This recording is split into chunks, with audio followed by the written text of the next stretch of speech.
the spiritual prosperity will happen to the whole planet. We all have to coexist together.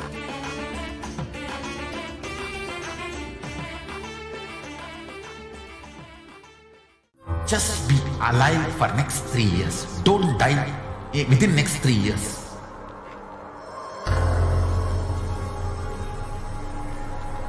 Just don't die within next 3 years. Be alive. Somehow be alive. I'm working sincerely. I will reach you somehow. Somehow I will reach you. It's my commitment to humanity.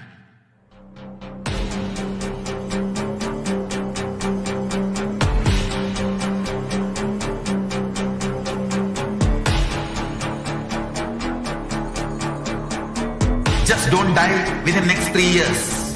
I will reach you wherever you are, whichever corner of the world you may be. I will reach you with enlightenment. You manifesting the space, state, powers, being, Paramashivoham.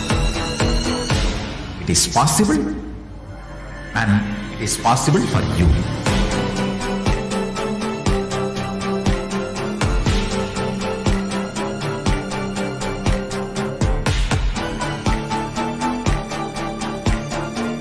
Paramashivoham will reach you with enlightenment science. I know he is going to do the job.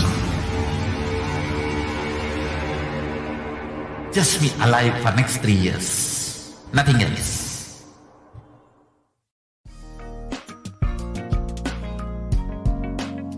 We get you health. We get you ability to build beautiful relationships in your life. We get you direct spiritual support, and we make sure you become wealthy.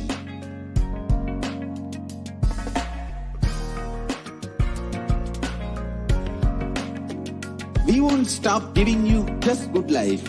We will literally not stop till you live enlightened life. Manifesting the state of Paramashiva, space of Paramashiva, powers of Paramashiva, being of Paramashiva.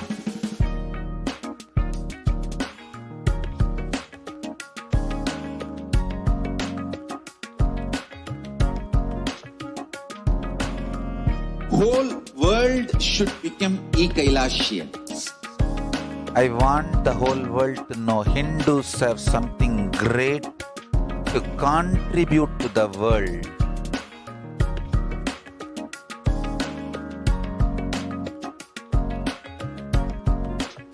We have something great to contribute to the world.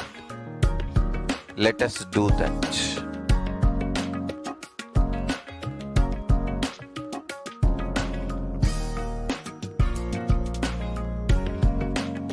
Kailasa is proper customized spiritual service helping you to identify your root patterns of suffering. We have perfected the science of helping every individual from every cultural, religious, nationality background.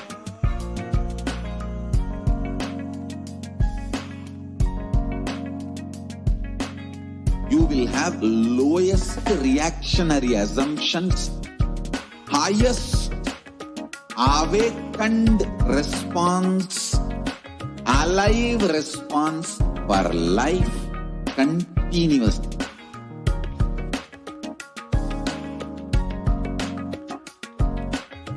Kailasa is enlightenment ecosystem, literally enlightenment itself in your own home, wherever you are. Proper customized spiritual service helping you to complete with your life negativity, withdrawal from life, self-hatred, self-denial, self-doubt, so much of tiredness, laziness. We can support you aligning your diet, your attitude, your aptitude, your understanding about life, we can help you with everything.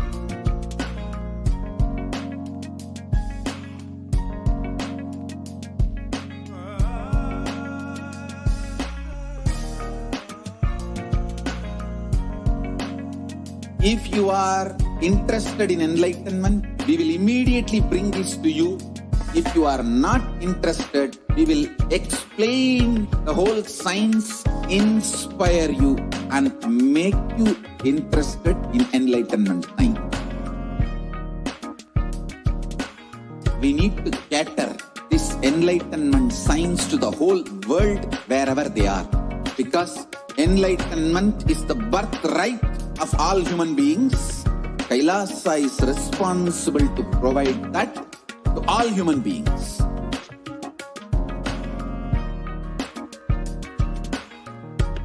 Kailasa is the totality of the knowledge I received from my gurus and practice manifested in my life, perfected by teaching millions of people from all cultures, time zones, backgrounds, genders, nationality, race, from every creed.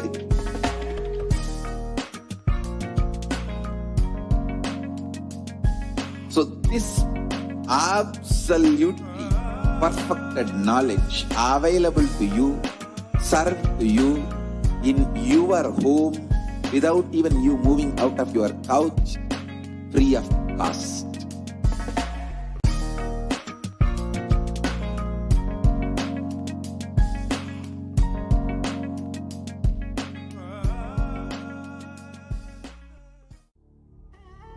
What I mean by the word e-Kailasa, listen intensely.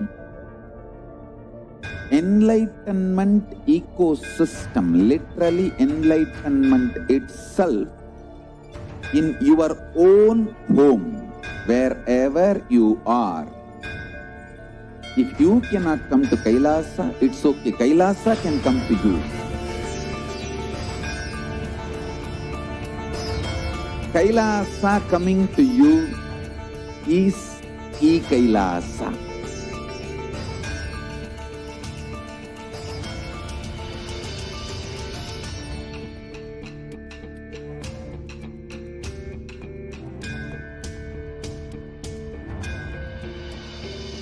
I will revive Hinduism.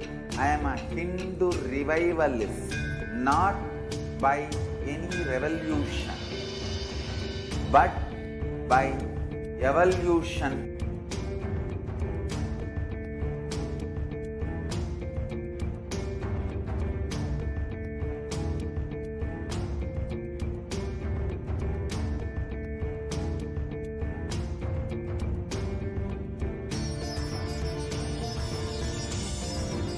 And setting model community.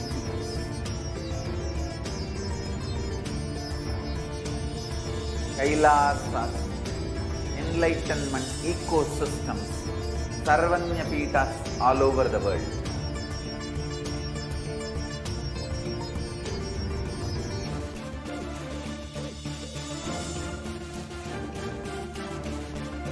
All powerful cognition, knowledge, only when you live, power manifestation and possibilities manifestation happens. It's a fundamental truth.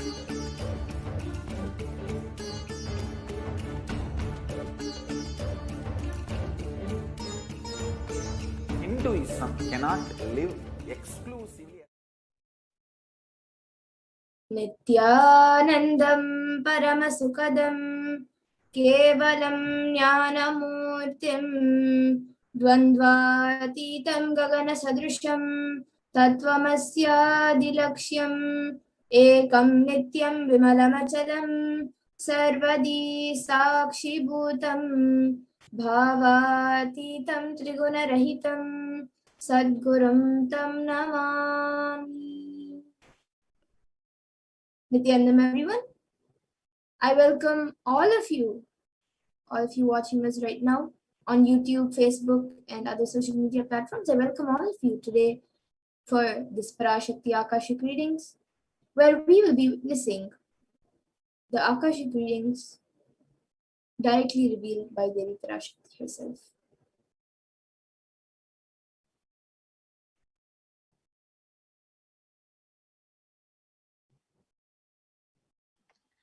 If you are here, it means existence wants you to be here in this form. You are not an accident, but you are a conscious miracle of existence. Existence is trying to express itself through you. Welcome to the sacred spiritual experience, your digital experience of the divine.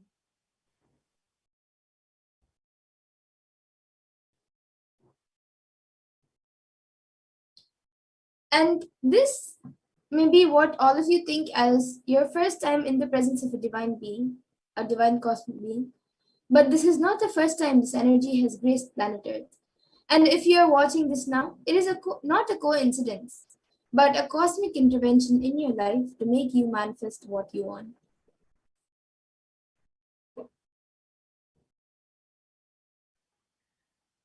How is this possible? How has this worked before? Experience these answers through powerful cognitions as reference from the ancient texts of Hinduism revived by the Supreme Pontiff of Hinduism.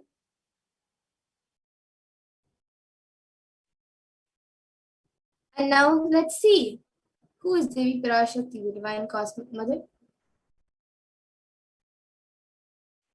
So Devi is the ultimate pure feminine consciousness, the cosmic mother. She is the source Shakti. It is her cosmic womb, the Brahmanda Yoni, from which billions and billions of universes come out and go in. It is the source where the Big Bang and black holes go on. Parashakti is the main deity of the sacred feminine and the divine consort of Bhagwan Paramashiva, who is the primordial divinity of Hinduism.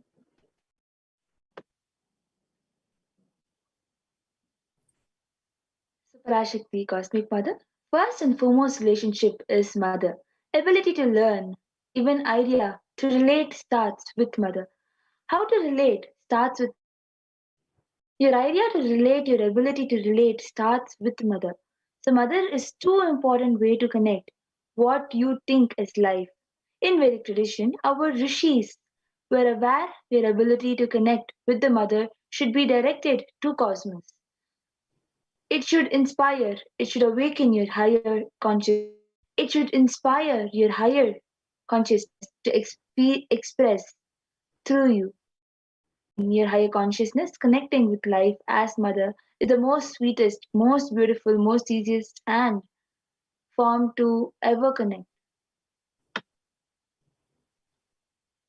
And today, out of his extreme compassion and love, the Supreme Pontiff of Hinduism is manifesting Devi Parashakti herself and gracing us, answering all of our questions, attending to our prayers, giving boons, healing us, revealing our past, present, and future, delivering profound spiritual truths, and ultimately giving us the experience of Paramashivoham itself.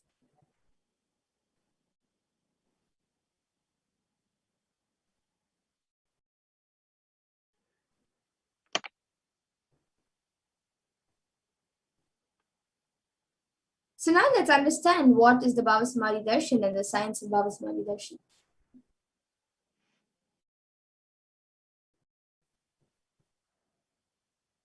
What is samadhi? Sama is oneness and adhi means source. So samadhi means one with the source. Bhava means attitude or aspect. And so bhava samadhi means being one with the source through this aspect. And darshan means to have a glimpse of. In the Vedic tradition, it is used to describe the moment when we behold a deity, an avatar, or a saint, or also an enlightened being. As just seeing such a being can cleanse the karmas of lifetimes and create a deep lasting transformation in us or in you, in whoever the receiver is. And darshan is the powerful superconscious vibration that is present around an avatar at all times, and he simply radiates darshan just as the sun continuously radiates light. And the auspicious moment when you are able to catch it becomes the moment of darshan for you. And that is when you raise to the next level of superconscious breakthrough, which is like hitting a reset button.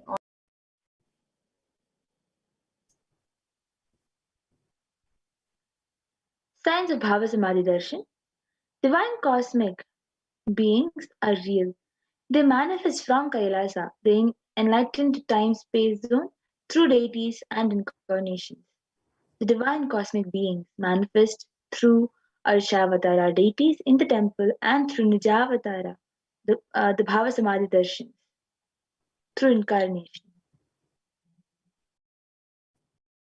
And the Bhavasamadhi Darshan is the science of the Nijavatara manifesting Paramashiva, the consciousness. It is where the formless, the being of Paramashiva, expresses through Divya Sharira, the light body, and manifests as Nijavatara, the physical form or embodied form for us to experience Paramashiva.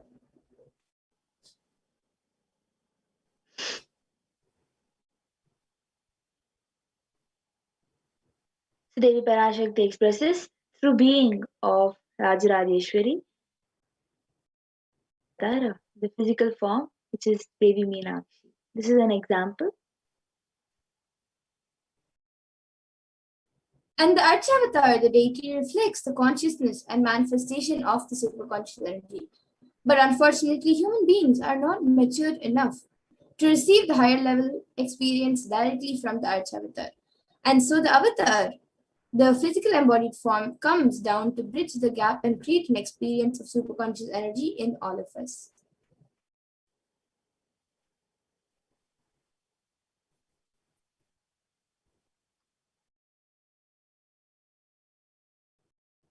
So the Bhava Samadhi awakens your Kundalini Shakti, which is the latent potential energy in every human being. This influx of superconscious energy visibly slows down aging processes, improves immunity to diseases. So during this Bhava Samadhi Darshan, the whole brain comes alive, turning into a superconductor of conscious energy that heal, empower, and transform our lives.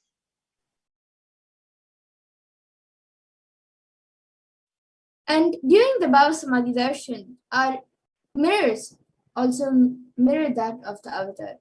And mirroring neurons, which is a natural phenomenon in all human beings, activate and process all the observed movements or information of the avatar just by seeing. That is, the entire body can silently and without moving receive what is happening elsewhere through a process of direct observation and experiencing the superconscious energy radiated by the avatar.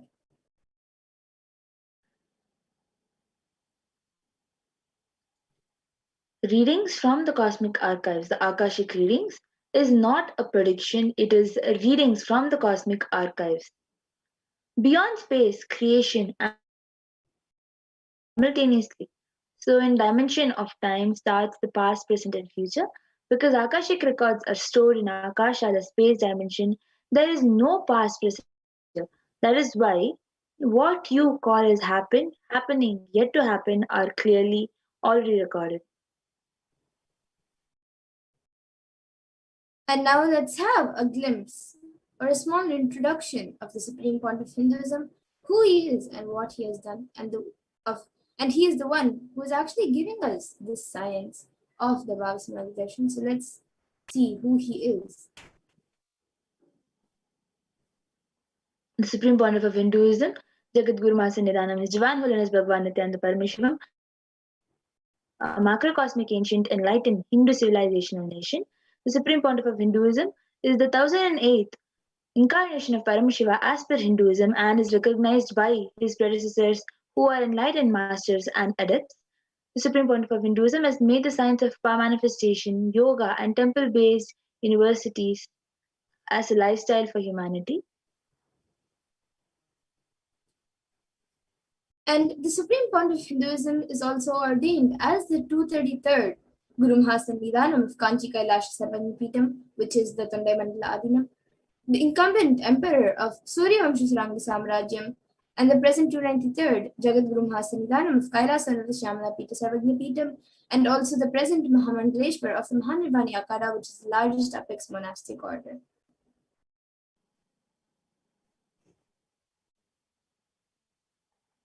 The Supreme Pontiff of Hinduism is also the 1008th Acharya Mahamandaleshwar of the Atal Akhada and is the present 23rd Guru Mahasannidhanam of Dharma Mukti Swarga Paramadhinam and is elected as the Supreme Pontiff of Hinduism by a congregation of over 1000 Hindu leaders, the pontiffs.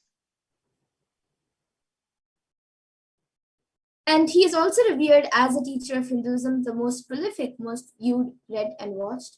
He has authored 300 books and 10,000 articles in 3 different languages, such as English, Tamil, and Sanskrit. And these are translated into 50 languages with over 1,000 titles. And over 20 million copies of books and articles, which he has written and authored, are sold, read, and downloaded. And he has given over 10,000 hours of discourses, and he has enriched and enriched over 1 billion lives digitally and is respected as a commentator of all sacred scriptures such as Upanishads, Bhagavad Gita, Shiva Sutras, Brahma Sutras, Yoga Sutras, Ashtavakra Gitas, Jain Sutras, and many more.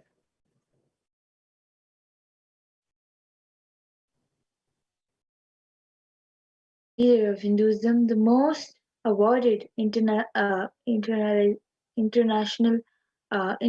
recognized Hindu of 108 ancient Hindu sampradayas, including the Rudrakanyas, Rudras, Rishis, Rishikas, Bhairavas, Bhairavis, Sannyasis, establisher of the largest Hindu university, the HDH Nithyananda Hindu University, in the world, with satellite campuses in 150 countries, establisher of 1,000 plus Kailasa enlightenment ecosystems, and is the founder and reviver of over 100 Sarvagna Pitas, and is the collector of the largest Hindu library with over 1 million books, 1 million family scriptures, and over 20 million digital books.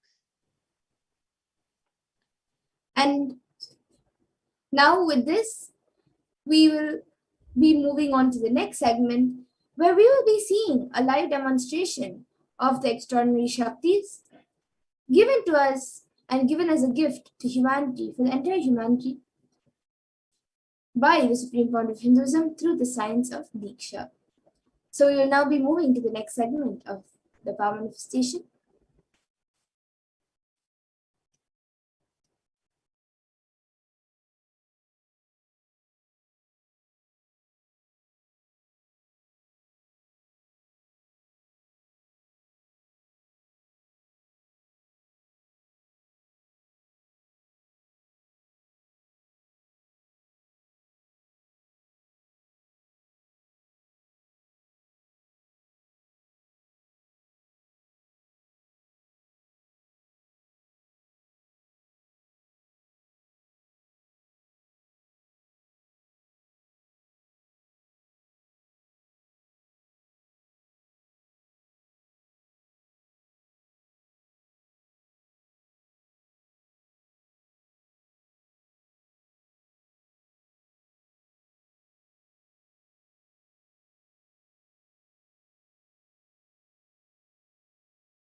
So now we'll be entering into the extraordinary power manifestation demonstration.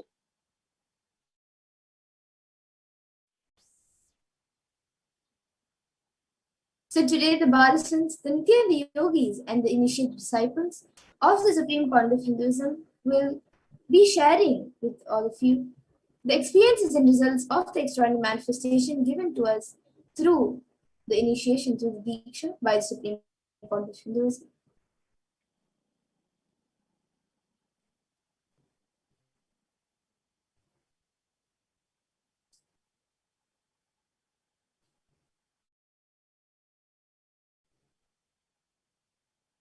In today's Bhavasamadhi Darshan, all of our initiation into third eye, awakening, and various other powers, with the blessing and grace of the Supreme Pontiff of Hinduism, we will be manifesting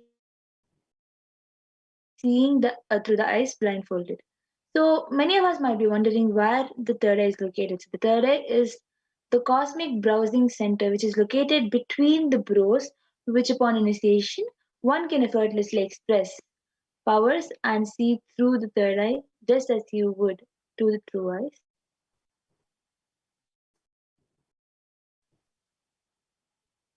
So now let's see what are Shaktis. What exactly are these Shaktis that we are speaking about? In the Vedagumas, the source scriptures of Hinduism, Paramashiva reveals in elaborate detail that every human being is hardwired to be able to manifest 463 plus extraordinary Shaktis, the divine powers. And manifesting powers are described as a system, method, and science for human beings to explore the various possibilities and powers and have access to various states of consciousness. Shakti is manifest from the fundamental cognition that you are the divine and you need to manifest the divine, not that you are a man and you need to reach the divine.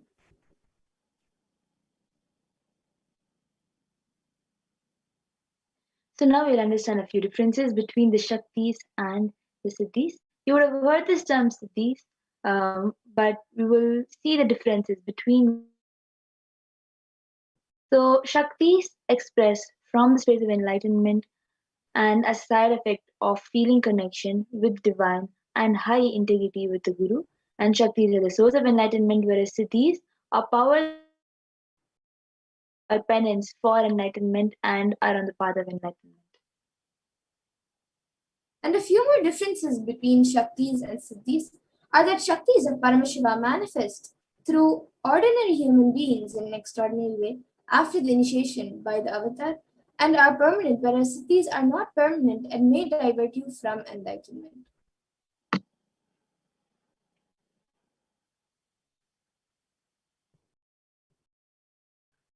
The source of the Shaktis, Paramashiva. Paramashiva is a primordial divinity in Hinduism, the ultimate reality and cause, which is self-effulgent, Swayam Prakasha, all-pervading, unchanging, beyond time, space, form, and causality. As the fundamental base of Avyaktada and manifest and Vyaktada manifest existence, Paramashiva performs the Panchakritya or the five cosmic acts of Shrishti, which is creation, Sthiti, which is sovereign rulership and maintenance, Samhara, which is rejuvenation, Prabhava, which is pulling out of delusion, and Anugraha, which is liberating grace for all living entities. And now the avatar of Paramashiva, the supreme point of Hinduism, Jagadguru Mahasannidhanam, His Divine Holiness Bhagavan Nithyananda Paramashivam, as the thousand-year reincarnation of Paramashiva and the reviver of Kailasa, which is the ancient enlightened Hindu civilization nation and the great cosmic goddess Hindu nation. Ever since the beginning of the civilization, the Sanatana Hindu Dharma has been a cradle of enlightened beings in highly advanced sciences, and it was where the science of enlightenment and powers was lived and taught as a lifestyle. And for the first time in the modern day, the supreme point of Hinduism is reviving these yogic sciences and transmitting it to the world at a record-breaking pace which is never accomplished before. So next we'll be going through about the Guru Parampara, where the knowledge and science of the manifesting these Shaktis from one generation to the next through Diksha, initiation, by the enlightened Gurus. The supreme motive of Hinduism being recognized as an incarnation and taught, these sciences derive the initiation and knowledge repositories for billions to manifest science of power manifestation from disciplines of Vedanta, Tantra, Shividya, Yoga, Yogic powers, Mantra, Mantra Shastra, Siddha Vidya, science of Aushadha, Advaita, Bhakti Yoga, Parameshwar Jnana, and Parameshwar Vijnana. So as you can see on the screen, while great rishis and munis, siddhas, the superconscious mutants, who know the science of incarnation as per Hinduism have predicted and recognized the supreme pontiff of Hinduism as an incarnation of Paramashiva and Parashakti. So the pictures that have been added to this slide are all the gurus who have recognized, the masters who have recognized the supreme pontiff of Hinduism as an incarnation of Parashakti and Paramashiva.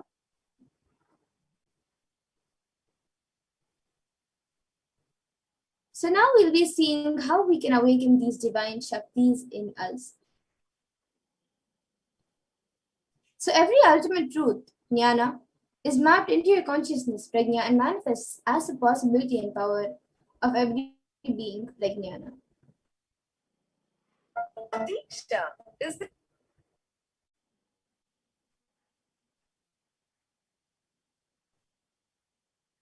Next, we'll be understanding the science of power manifestation, which is authenticated through which is in Sanskrit called the Pramanas.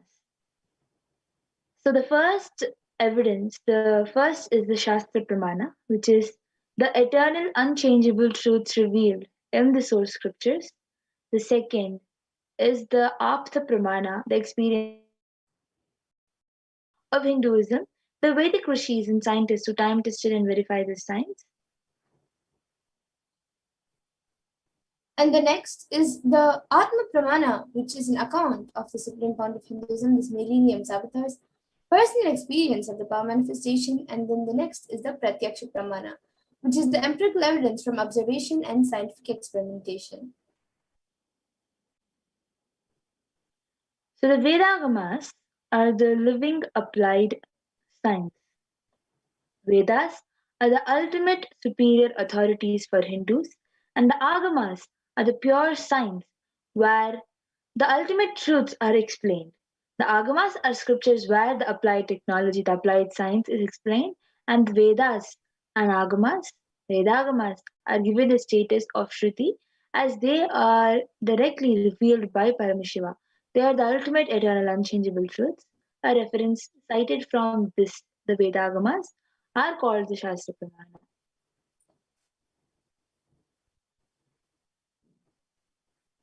And now let us get ready to witness a very unique and exciting demonstration of the powers of third eye. So we will be first getting into the power of third eye, which is seen with the eyes blindfolded. So the Shastra Pramana to manifest Tantra, Dharana 11, verse 34. कपालान्तर्मनोऽन्यस तिष्ठन्मीलितलोचनः क्रमेण मनसोदार्ध्यात् लक्ष्ये लक्ष्यमुत्तमम्. By fixing the mind on the inner space within the crown center and sitting stably without any motion. By that stability of the mind and inner space through the power of the third eye, one directly sees the ultimate goal Laksham by having the vision beyond the sight that reveals any object or place, attaining the space with the source Paramashiva.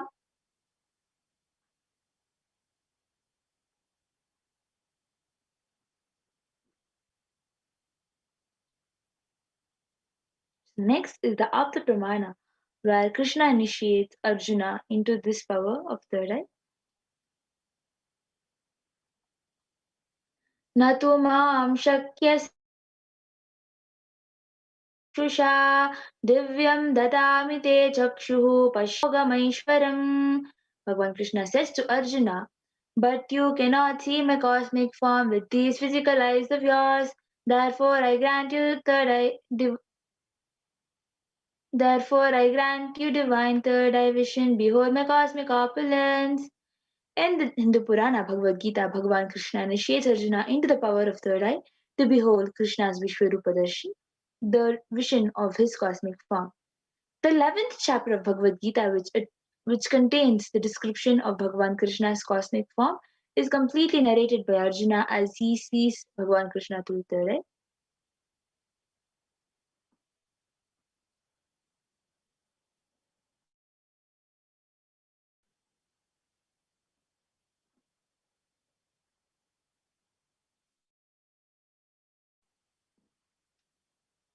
So the next is the Atma Pramana, where Swamiji sharing in Swamiji's own words. The first experience that I was able to see everything around me, above me, the whole 360-degree, 10 directions below me, everything, I realized not only I was able to see, I was able to feel, experience all of that as me.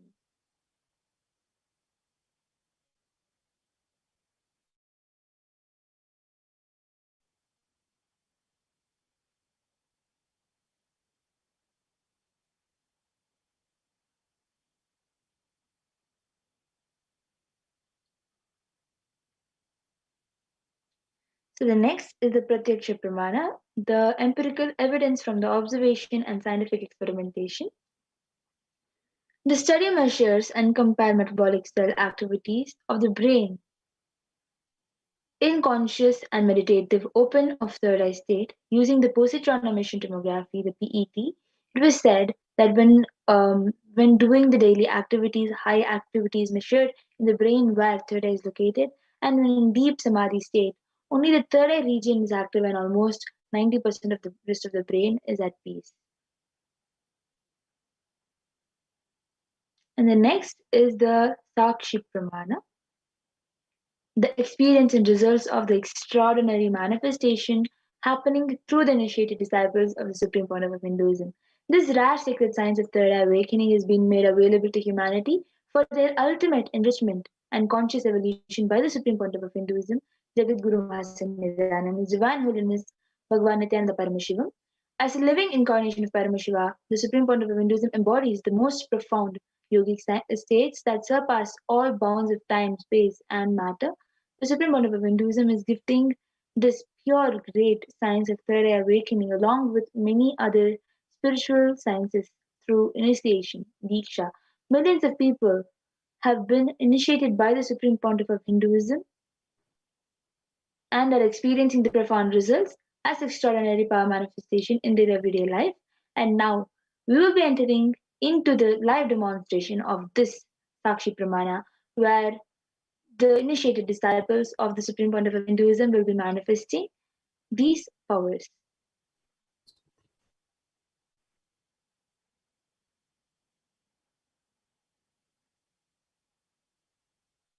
So we now have with us Ma Amrita, who will be volunteering and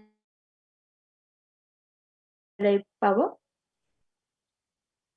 So Ma Madhura has this eye band, which is which has been scientifically proven to not let any light to enter. So this eye band has a strap which will hold on top of the head, and it has sponge attached to it, which has two openings into which the eyes will just go and stick, due to which you will not be able to see anything. And the cut which the eye band has is for the nose. It will just go and stick on top of the nose like this, and the eyes will just get stuck into that opening. And due to that, there will be no such light that will be able to people who have insomnia use this for sleeping, for it to help them to sleep.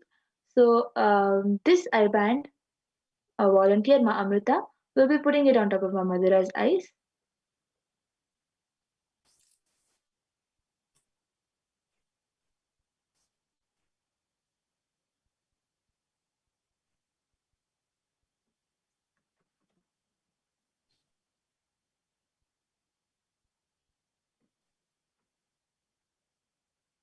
As you can see, the eye band is being put in a proper manner. Also, you will all be able to see, Ma Madhura, you can turn left, right, up and down and show that there is no possible gap in the eye band. As you all can see, there is no possible gaps in the eye band, which can let the light enter inside. So if anyone wants any particular thing to read, either random numbers or any emojis, random emojis, or some words that you think Ma Madhura will not be able to understand and see, you can share. Yes, you can even put something which you think I may not be able to pronounce, but I will still be reading out the spelling for all of you. So you can put anything which you would like me to read.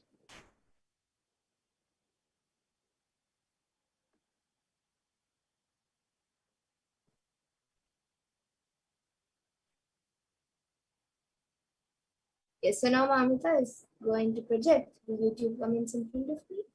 And even all of you can see the YouTube comments being projected. Yes, so the last comment we have is from Ma Dolly Reddy. She has put, Ma, please do a body scan for Sandra Gasan. Got his permission. Yes, Ma, we will be doing the power of body scanning right after this. And then we have another comment from Saranka Vidhyakaran, who is Manitya Lalitakshananda, who has put 100, 540, 500.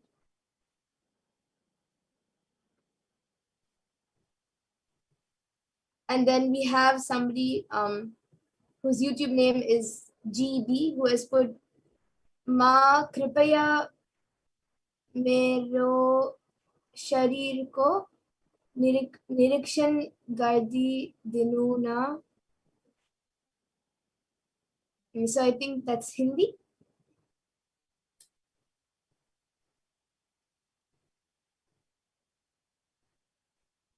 And then we have another comment from Saranka Vidhyakaran, Manitya Lakshananda, who has put something in Kannada or Telugu. If I had a paper and pen with me now, I would have drawn it. So yes, I have a paper and pen with me. I have a pencil with me. So I'll be drawing what Ma Saranka has put. And we also have, okay, so Ma GB has put it's in Nepali. So, okay, so the sentence she has put is in Nepali. And we have, I'll now be writing what Ma Saranka has put. So I have an empty paper, all of you can see. It's an empty paper. The paper is actually empty. Yes, and now I'll be writing what Ma Saranka has put. So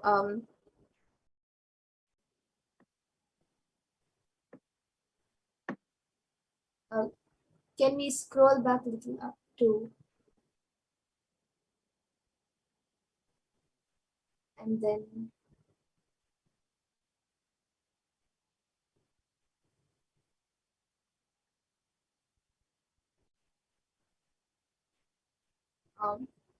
yes, and then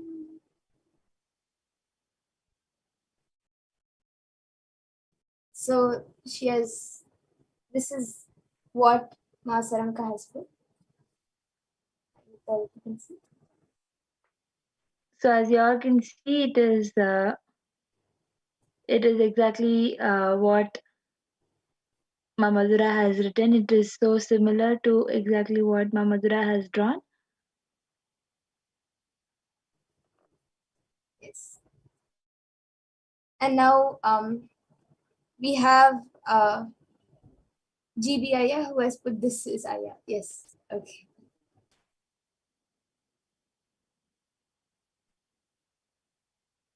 So if anyone has anything more to share, you can share.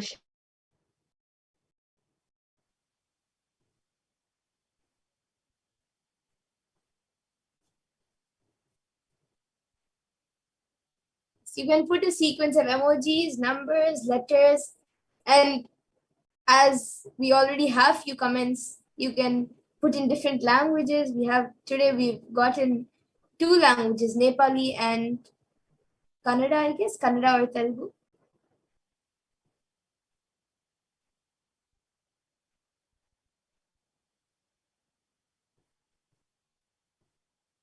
So would anyone else like to put in your comments? Yes, we have GB Aya, who has put please scan my body. Yes, Aya. Right after this power, we will be having the power of body scan. So yes, now with this, I request Mamita to remove my eye band, and we will be moving to the next power of body scanning.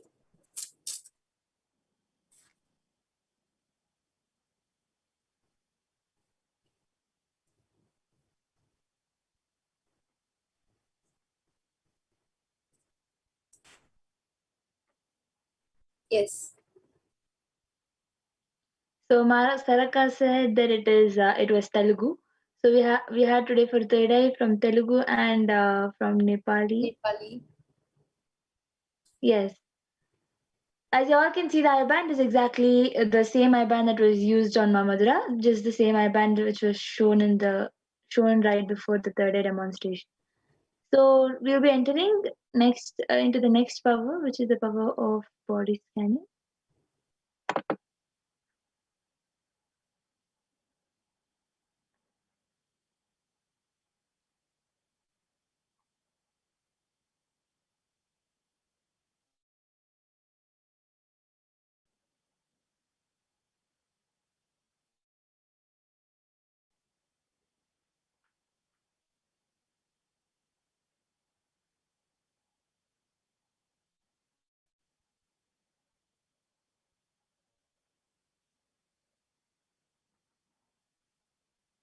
So in this power of body scanning, one awakens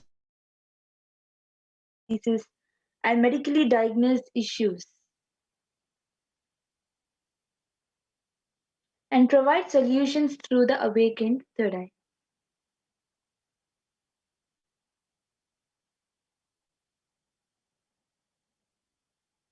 The Shastra Pramana to awaken for the power of body scanning is Swadehe Jagato Vapi Sukshma Sukshmatarani Cha Tatvani Yani Nilayam Dhyatvante Vyajyate Param. Bhagavan Paramashiva says, cognize deeply that from the subtle to the subtlest constitutive principles of the whole body, Swadeha, or of the whole consist of the essential reality. They are being absorbed in their source cause Paramashiva. By the experience of such restful awareness, one becomes complete from all thoughts, and the ultimate universal divine power, Paradevi Parashakti, is revealed, and the supreme power manifestation happens.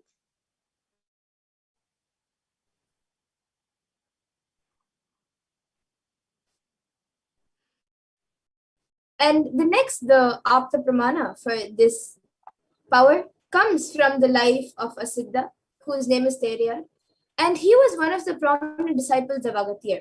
So one day a man suffering from a severe headache comes to Agathir for healing, and then Agathir uses the power of body scanning and identifies the root cause of the headache. And he reveals that there is a small Terai, a type of frog, sitting in the person's brain. Agathir then immediately instructs Teriyar, his disciple, to perform an open head surgery and remove the frog. After the surgery is completed successfully, the person is healed and cured of the headache, and thus he gains the name Terayar. The next is the Atma Pramana account from the Supreme Pontiff of Hinduism, Jagadguru Mahasanidhanam.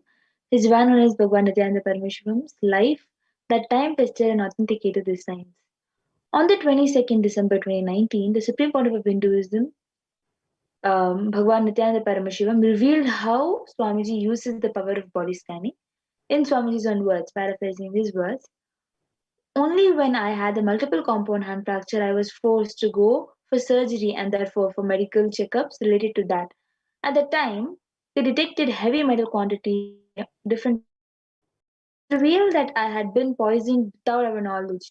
I immediately used diagnostic methods instead of medical facilities to study the body condition due to the poisoning. Through body scanning, I found out what the problems, imbalances had happened and where balances had to be done. I used allopathy as a second opinion to verify my findings.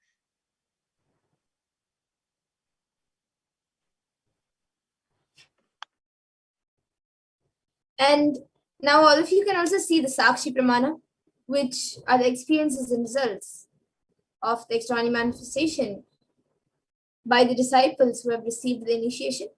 So you can see few of them who have shared their experience of doing this power. They have shared it on social media, and these are the screenshots of it. And now we will be witnessing the live demonstration of this power. So whoever would like a body scan can put your comments in the YouTube comment section. And I guess we already have many comments requesting for the body scanning. So we will be starting now. Yes. So GBIA has asked for body scanning, Mamadra. I think you can start doing the body scanning for GBIA. And And I think above in few of the first comments we have Ma Dolly Reddy who has asked a body scanning for a few people. So we can even start doing for them. yes. So I will be doing the body scanning for Sandragasan, and Mad already says that Sandragasanaya has she has gotten his permission.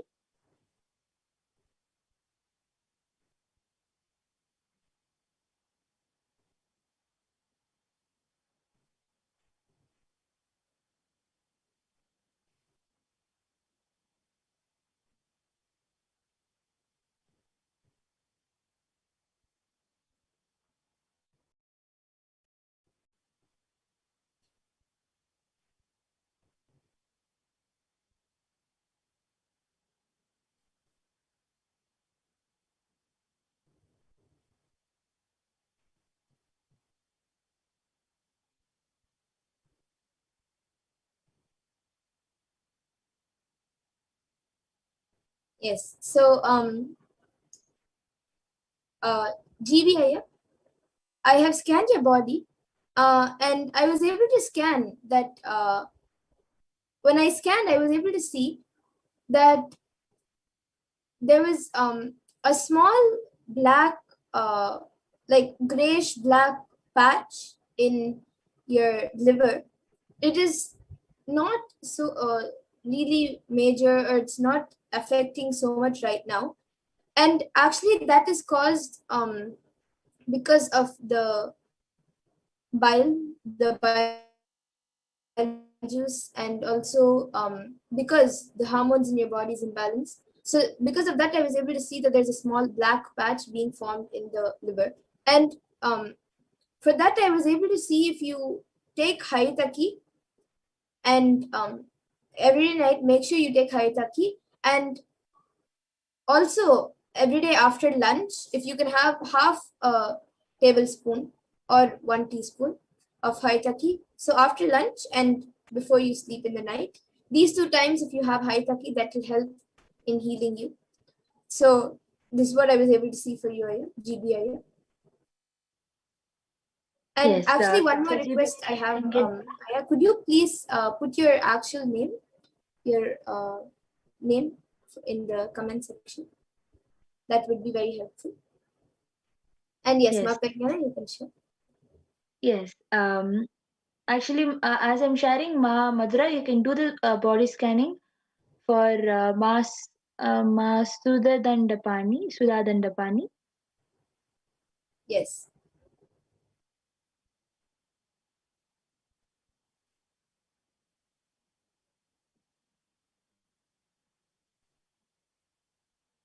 So, Aya, Ma Dolly Reddy, you can tell Aya that I was able to see Aya has some kind of a throat infection, and it is not like throat is paining so much, but there is some kind of infection that is forming in the throat, and I was able to see that that is due to slight cold, which is not so evident also. So that cold is what is causing this throat infection, and I was able to see it is not so serious, but it can be healed by having water, with some lemon and a little bit extra of pepper in it, and some sweet, whatever sweet you use, that sweet added into it. So I was able to see this will help you with the throat infection, and it will help with the healing. And GBIA has Carol, and Ma Madhura will be sharing for Ma Sudha Dandapani as I scan for Ma. You can scan from our Sarankama. I Yes, think she has so also I will be asked. scanning for Ma Saranka Vidya Karan. Her name is also Manitya Lalatakshananda. I'll be scanning. Yes.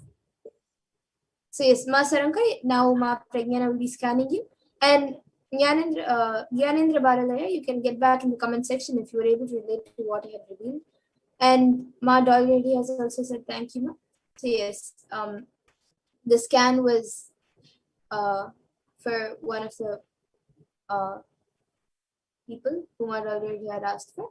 And for Ma Sudha Dandapani, I will be sharing now. Ma. So I was able to see for you, Ma, that your body is very dry, and on the outside it's very dry, and inside, and it's actually because you're very dehydrated, and that is also causing lots of dryness, especially in the throat and also in the scalp. And because of lots of dryness in the scalp, you're also having hair fall, and the dryness in the throat is also affecting you when you're eating, when you're drinking water, and also when you're speaking. So this is so basically I was able to see that you're very dehydrated, and due to that your body is very dry, and that will also create some skin allergies. It is starting to create skin allergies, which in the few days it may show up also. So I think before the skin allergies start actually coming up as boils and like heat boils and rashes and things, I would the solution that I was able to see was apply castor oil or pure coconut oil, either one of the oils, and take an oil bath at least twice a week. And for the next maybe 2 or 3 weeks, if you have 2 oil baths a week, that will help in healing the skin right now. And overall, you should drink more water, more, and eat more fruits. That will help you right now. And actually, I was specifically able to see that it is happening because of the Agni Nakshatra, like how Swamiji had said few days ago, because of the heat waves that are happening around. So that was what I was able to see for you. Ma. So you can get back in the comment section. And GB Yanendra Baralaya has also gotten back saying, thank you so much, Ma. I'll be taking Hayataki as suggested by you. Yes. It is suggested by Paramashivaya, so please do it.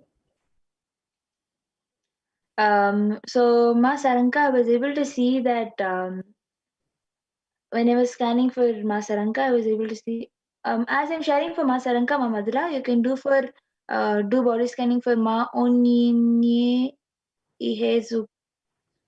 Yes. Yes. So Ma Saranka, I was able to see that you have for last few days you have been having ankle pain, and I was also able to see that you have excess of pitta in your body, and I was able the excess of pitta is for you to actually apply and have bath. So I was able to see this as a solution for excess pitta, and I was able to see that during your cycle, you have lots of back pain.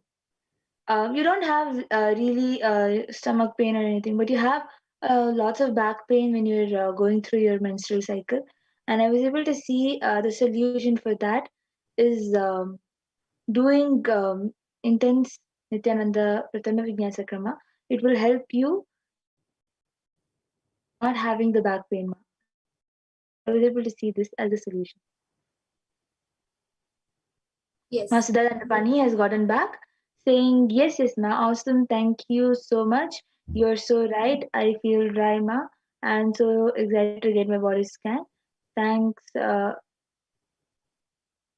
thanks, ma, Nithyananda. Yes. We'll And, surely do what you suggested. Thank you so much. Yes, ma, Madhura. Yes. So now when I scanned from Onyanye Ehezuku, I was able to see for you that for you there is lots of calcium deficiency, and also I was able to see that in your ears for the past, I think 1 or 2 weeks right now, in your ears you're feeling some kind of like there's a kind of vibration, or there's like a weird type of feeling in your ears happening inside your ears, and it doesn't come out as pain all the time, but maybe like once in 2 days you also have like a shoot of pain, and then it slowly again reduces and becomes normal, but still there's like a small sensation happening in your ears. And that is also and I was able to see also that your eyes for the around the same time period, 1 or 2 weeks, even your eyes, I was able to see that your it's not that your vision is getting bad, but like it's not happening very regularly, but maybe like once in 3-4 days, I was able to see that things for like few seconds become little blurry. It's not like you black out fully, but it becomes little blurry, and then you just like at that point in time you don't know what to, and then it becomes back to normal. So this is what I was able to see for you, on Yin. So I was able to see the solution for this is that for at least for the next 3 days, this is for your ears. For the next 3 days, whatever you're doing and wherever you are, as much as possible, listen to the Mahavakya, keep playing Mahavakya around you.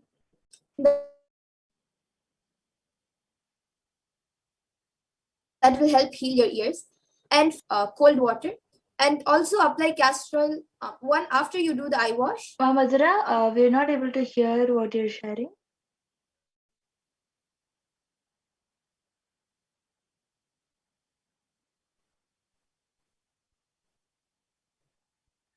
Sorry, Madhura, we were not able to hear what you were sharing. Yes, now am I audible?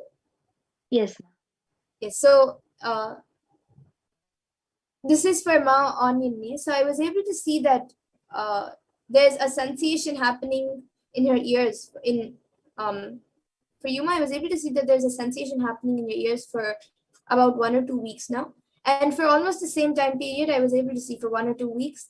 Even your eyes, I was able to see that like once in 3 or 4 days, for a few seconds, things become a little blurry. And also there was a little calcium deficiency. And for this, the solution that I was able to see was that for your ears, at least for the next 3 days, you can, whatever you're doing, whatever activities you're doing, as much as possible, try playing the Mahavakya around you. Always listen to the Mahavakya. That will heal your ears. And for your eyes, I was able to see in the morning, do eye wash with cold water. And either immediately after that or in the night before you sleep, apply little bit castor oil around your eyes. That will help. And for the calcium deficiency, I was able to see just take an oil bath, and also if possible you can get organic milk which is made in a proper way without violence. You can get that type of milk, or if you're not able to find proper milk, then you can use the proper desi ghee and use it in your food. You can mix it in your food and have that. So this is what I was able to see for as a solution for you, Ma. So you can get back in the comment section if you were able to relate, Ma, onion me.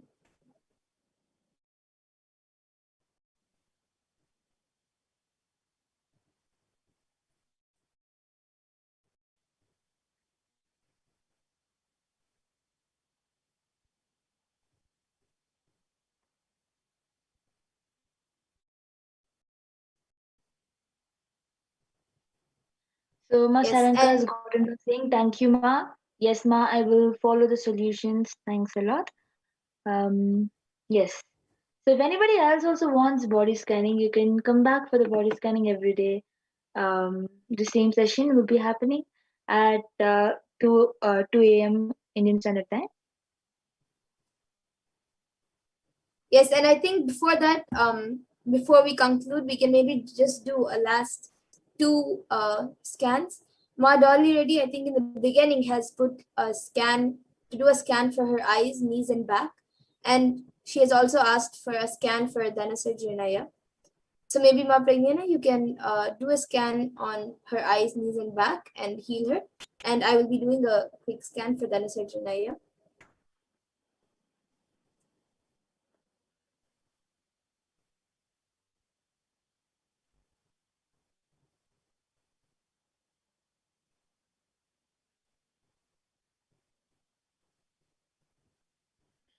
Yes.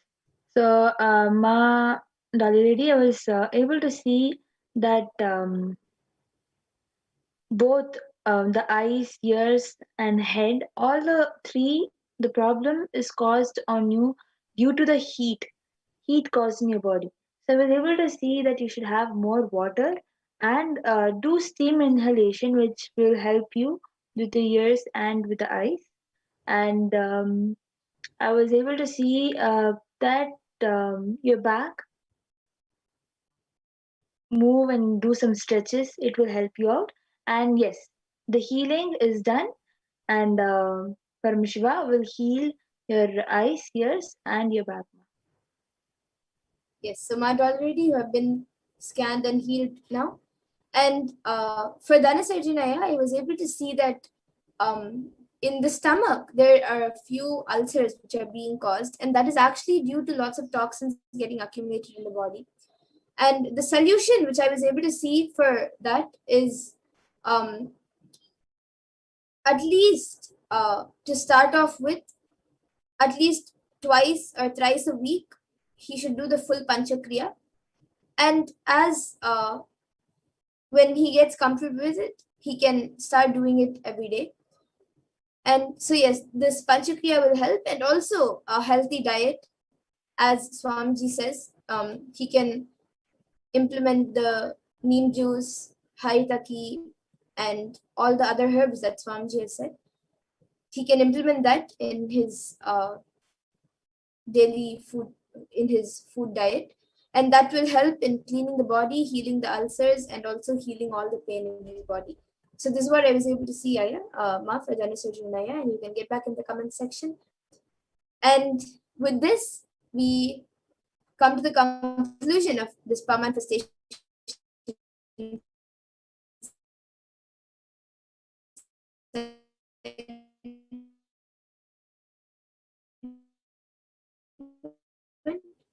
and we will be moving on to who is Devi Parashakti and what she has revealed. So every day at 2 a.m. IST and 4 p.m. IST, we will be having power manifestation segments. And we thank all of you for joining us today for this power manifestation segment. And please stay tuned for the further segments. Thank you, Nithyananda.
I request the NTV volunteer to project the next set of slides.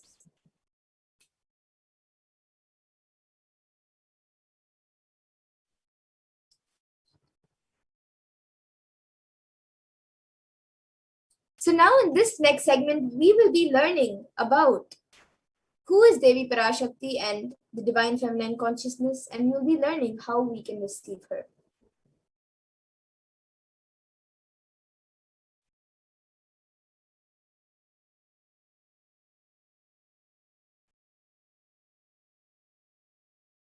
So now we will be seeing the first verse. We will be seeing a verse which is from the Lalita Sahasranamam, which speaks about Devi Parashakti.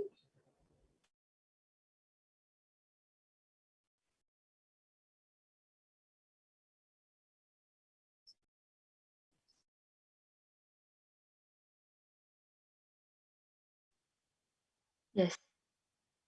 So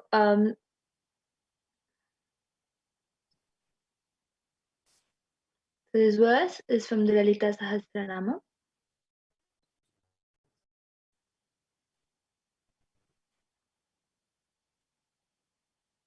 The Dhyana Shloka. Yes, and I'll be chanting it now. सिन्दूरारुणविग्रहां त्रिनयनामानिक्यमौली स्फुरते तारानायकशेखरां स्मितमुखीं मापीनवक्षोरुहां पाणिभ्यामलिपूर्णरत्नचषकं रक्तोत्पलं बिभ्रतीं सौम्यां रत्नघटस्थरक्तचरणां ध्यायेत् परामम्बिकाम्. And the translation for this verse.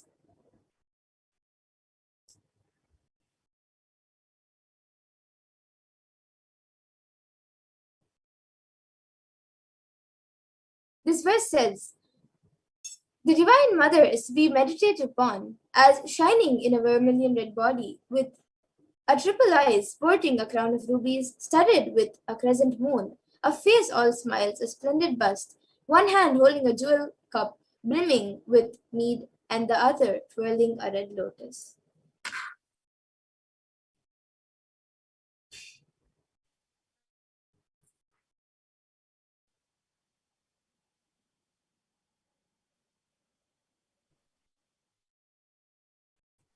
So you can go to the next slide, please.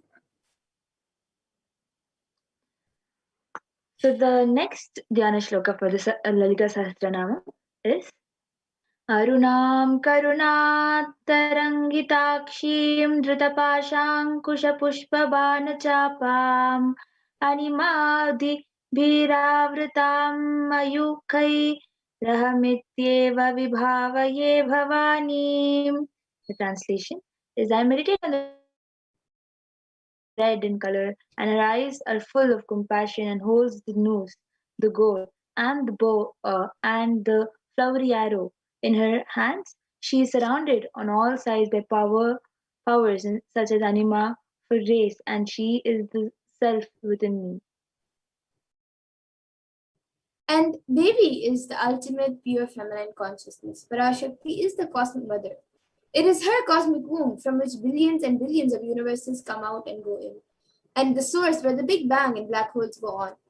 Parashakti is the source Shakti, source energy, source power, from which all of us came, in which all of us are in, even now, and in which all of us are going to merge.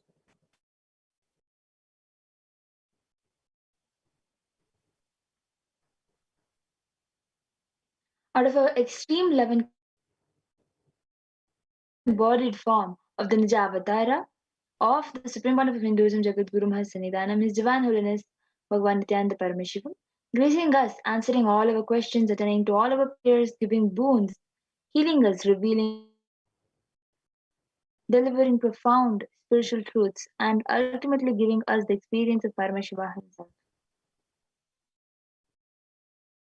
And in the words of Devi Parashakti herself, she beautifully says, raising as Omkara, expressing as Vedas and Agamas, blossomed as Shrinkara, filled as Parashorasi, living in 40 triangles, the Kailasha Swamini, who is in Kailasha, Sri Purachintamani, Parashorasi, sitting as part of Paramashiva, Parameshwari, who rules the world, Paramashakti, Manonmani, Meenakshi, as Nithyananda, I took Nijavatara here, to give good boons to everyone, to bestow all goodness. Hiranya Garbhaswarupini, Brahmanda Yoni, Shami, Chandramauli, Rapala, Aparna, Uma, Parvati, Savitri, Navayavana, Samrajya Lakshmi, Parameshwari, Parashodasi, Meenakshi. Taking the form of Nithyananda, I came here as Nijavatara. With great compassion I am blessing. Listen, people, to do good to all of you, I took the form of Nithyananda and came down as Nijavatara.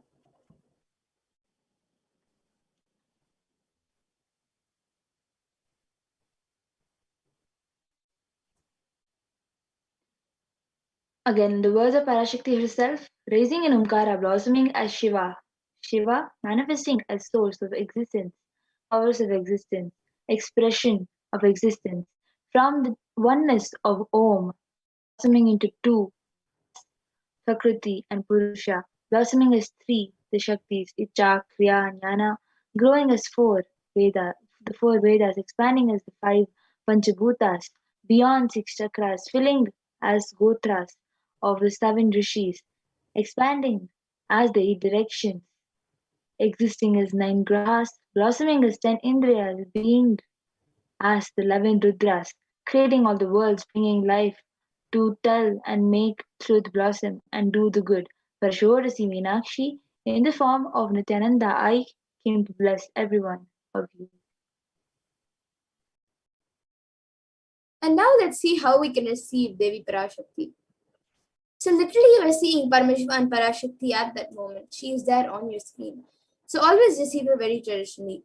You can keep 2 betel leaves, 1 banana, 1 betel nut, and 1 coin in front of the screen as you watch Devi Parashakti. And for those of you who don't know, the coin is actually considered the traditional dakshina in the Hindu tradition. It can be the lowest value. In India, it can be just even 1 paise, and in the US, it can even be just a cent. Swamiji says, I'm not trying to monetize. Keep even 1 cent, it is okay. So for 100 days, if you have darshan, it will add up to $1. In India, even 1 paise is okay.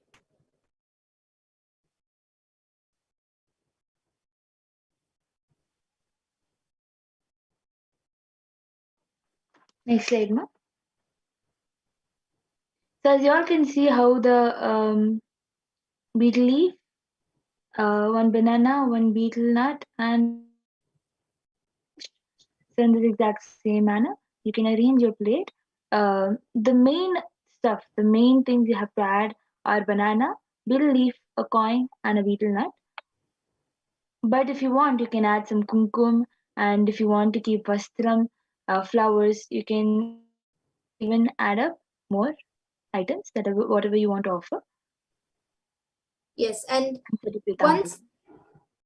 the darshan is over and once all of this is offered, you can eat the banana, the betel leaf, and the betel nut. You can eat it and take it as prasadam immediately.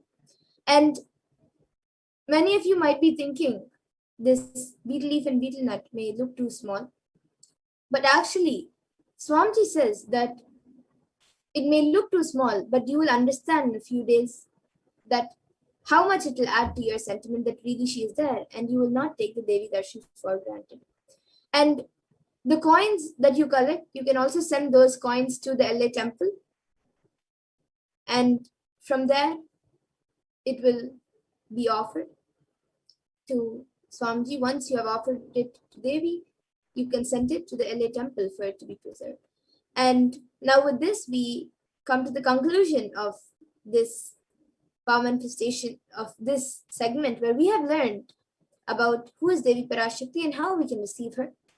And we will be moving to the further segments where we will be learning about what Devi Parashakti has revealed for us and for the rest of humanity, and how she is helping humanity by coming and revealing the Akashic readings. So please stay tuned, and we will be back after a really short break for the next segment.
sorry for the technical glitch. Welcome back. Now we will be entering into the next segment where we will understand some of Devi Parashakti's revelations made for humanity and how it affects how we can protect ourselves during this time. So specifically, we'll be looking at how COVID-19 affects the immunity and what Devi has revealed on this. So let us begin this segment. If I could request some volunteers to set a slide chair, please.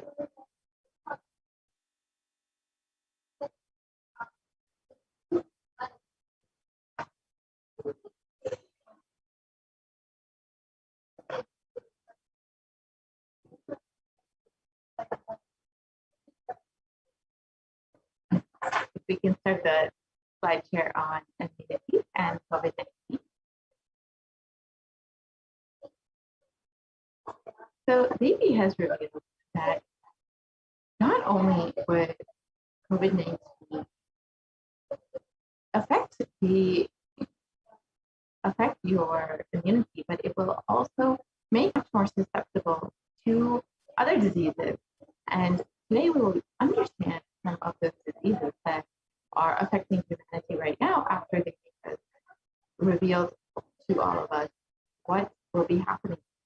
So let us begin this segment. So on the 14th of April, 2021, Devi revealed Corona is destroyed, but it will take 4 years for the political conspiracies done by humans to end.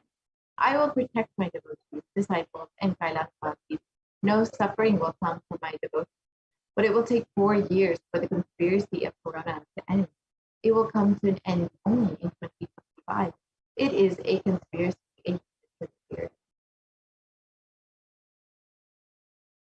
You are asking about the suffering of Corona in India. Listen properly to what is said. With honesty, I am telling you the real truth. The cosmic pralaya has stopped. The Corona second wave that is happening now is a bio weapon. What is happening now is a bio war. As Nijavatara, taking the form of Nithyananda Parashakti, I came in person to save Bharat, to save Sanatana Hindu Dharma in Bharat. Taking the form of Nithyananda, when I came as Nijavatara, the people who don't know how to live, having me with them, what will I do for them?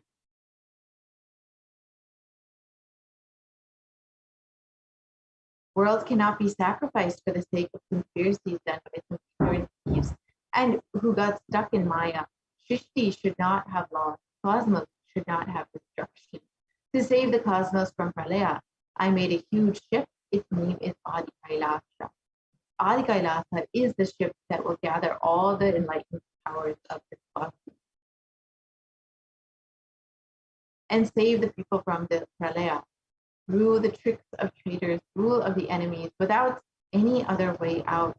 Time came for the sailor itself to leave. That is why the sky is boiling and moving towards destruction. People, even if children do mistakes in ignorance, by getting stuck in Maya, as it is Parashakti, Paramashakti, Parashodati, Manonmani.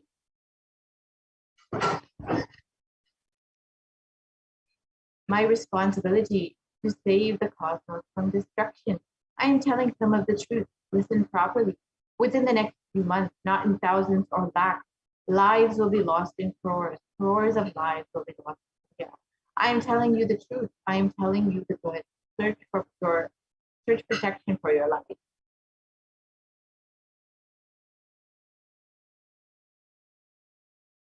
So let us understand how Devi's revelation manifests today.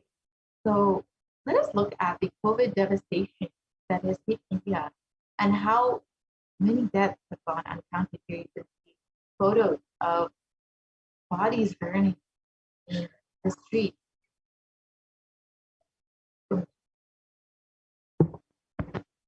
So in May, it was reported that nearly 350,000 new infections were reported and the deaths continued to rise. At one hospital in Delhi, the capital, the doctors said 20 patients were in a critical care unit and had died after oxygen pressure dropped. The doctors blamed the deaths on the city's acute oxygen shortage. So we can see how already in May, Devi's revelations were manifesting how many thousands of people were infected and dying due to the COVID pandemic. And as we have heard, India hosts the highest death toll in the pandemic so far, and these numbers continue to rise well within the month of August. And here we can see how many bodies, again, are just burning within mass crematoriums where they are many times unreported, uncounted, or unidentified. And this is just adding to the hysteria, the chaos, and the severe suffering that India is going through right now.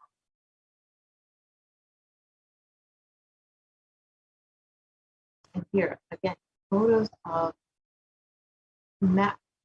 these bodies burning in masses, just without any, many times many people are not even able to perform the rituals for their loved ones. Many people have reported that unfortunately, because of the lack of capacity of crematoriums for the mass number of people dying, they are forced to burn the bodies in these mass crematoriums where they are not able to perform the necessary rituals and are not able to even sometimes wait the 13 days for the traditional Hindu rituals to happen.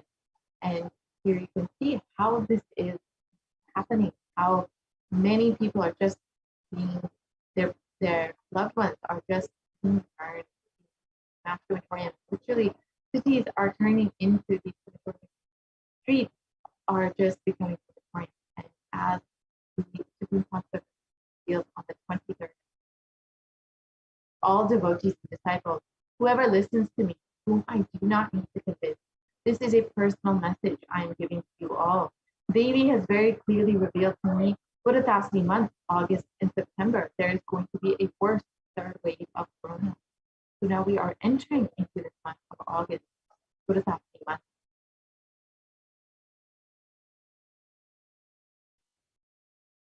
I saw in the vision dead bodies thickly floating on Ganga.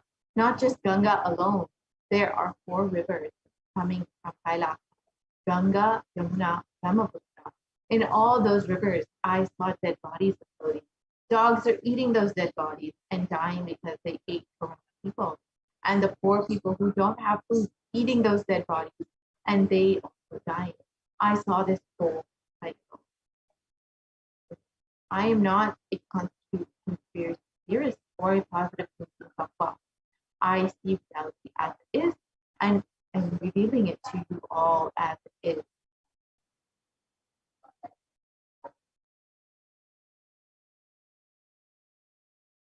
So let us look at what the Supreme Constitution revealed and how it is manifesting today.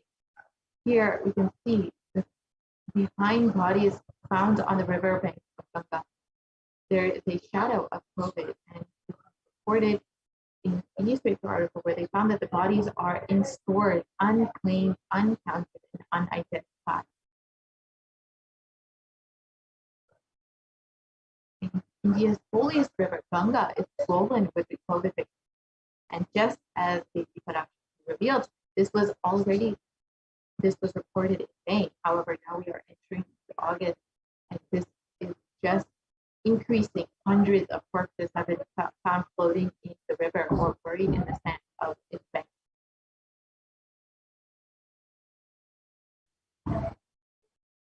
And the next wave is attacking the kids more. That is what is terrorizing, frightening. I cannot reveal more.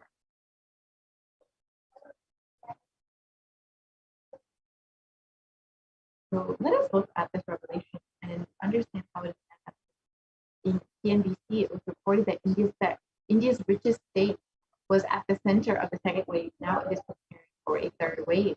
The western state of Maharashtra has so far reported more than 5.4 million cases, including over 82,000 deaths from COVID-19.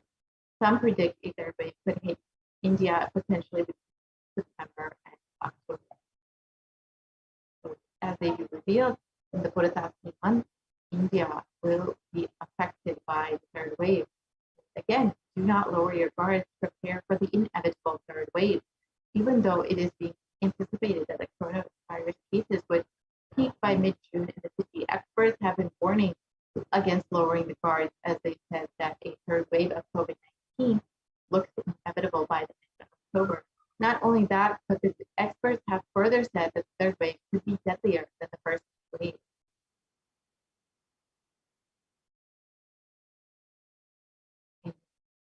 It was reported that Maharashtra prepares for the third wave, as 8,000 children in one district have been infected with coronavirus.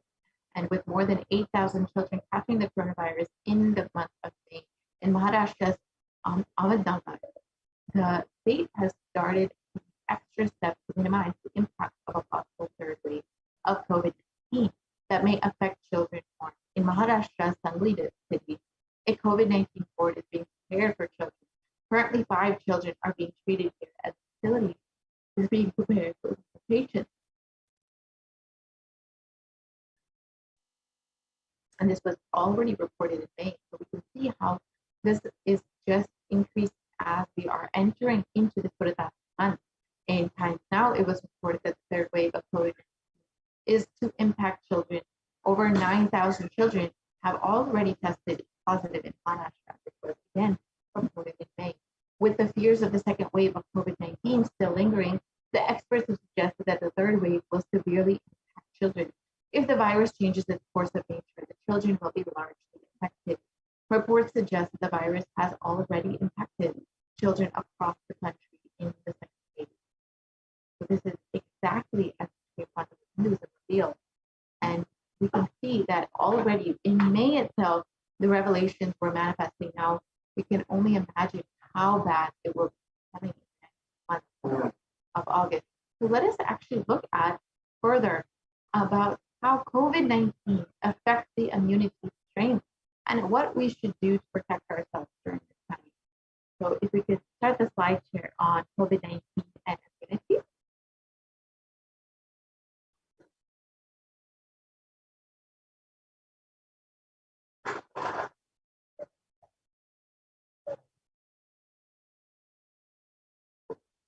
As we stated earlier, BD has revealed that COVID-19 will affect the strength of immunity of human beings. And because our immunity strength is weakened, we will be more susceptible to other diseases like black fungus and white fungus and other fungal diseases. And we've already seen this manifest within the Indian population and seeing how it has affected thousands of people across the country and how these revelations are just manifesting and what we should do during this time to protect ourselves, how we can take baby's guidance and blessing to protect ourselves from them, as baby has revealed and as Supreme Court has revealed, that the only priority for this year is to keep ourselves alive. So let us understand now revelations made by baby on COVID-19 and let's start the slide here for that, please.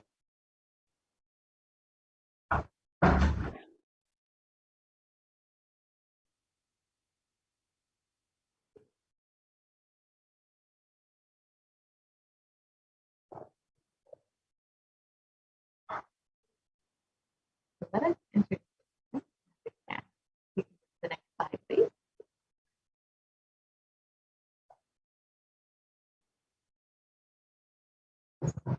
So, as we all know, out of the extreme compassion of the Supreme Husband manifesting baby Parashakti, especially during this time when so many of us are going through suffering, depression, hope, loss of hope, and unsure where to turn for guidance, for blessings, for boons. And because of utmost compassion, the Supreme Husband has been manifesting baby Parashakti herself to grace us, heal us, answer all of our questions, attend to our prayers, give boons, reveal our past, present, and future, and deliver profound spiritual truth, and ultimately give us the experience of Paramashivoham itself. And today, let us understand what baby Devi Parashakti has revealed about immunity and COVID-19.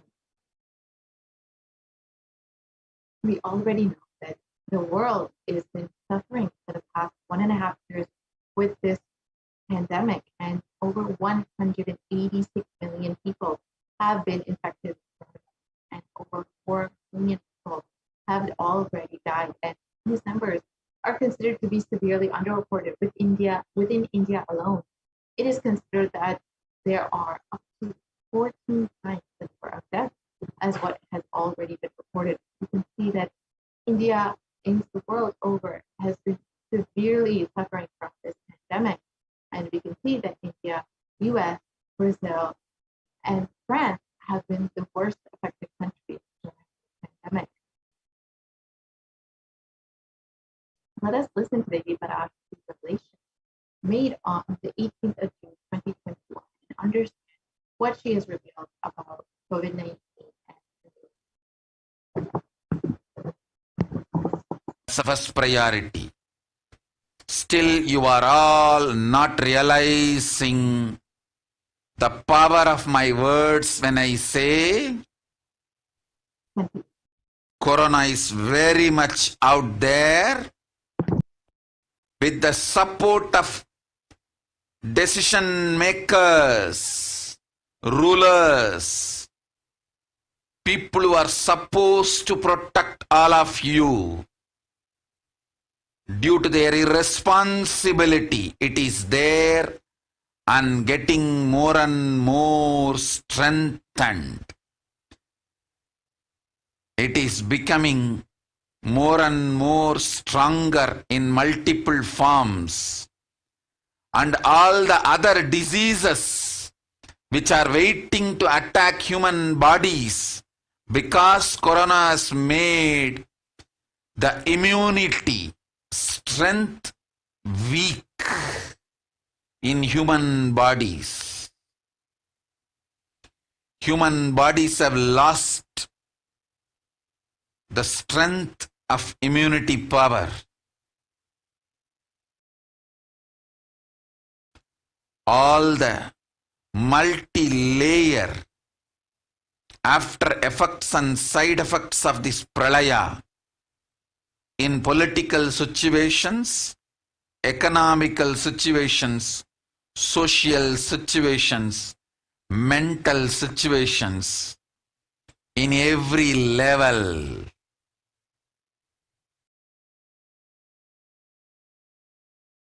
Cannot be described. Wait. This year, focus on keeping yourself alive.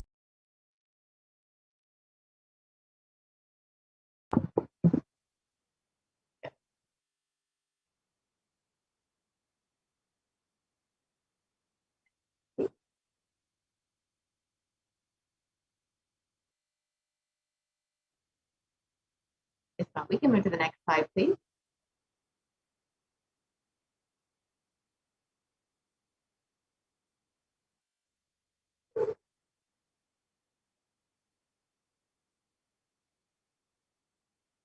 I can request the volunteer to move to the next slide, please.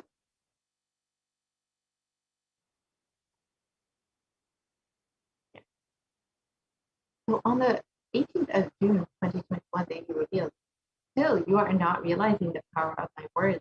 When I say Corona is very much out there, with the support of decision makers, rulers, people who are supposed to protect all of you, due to their irresponsibility, it is there. I think we're back to the previous slide, please.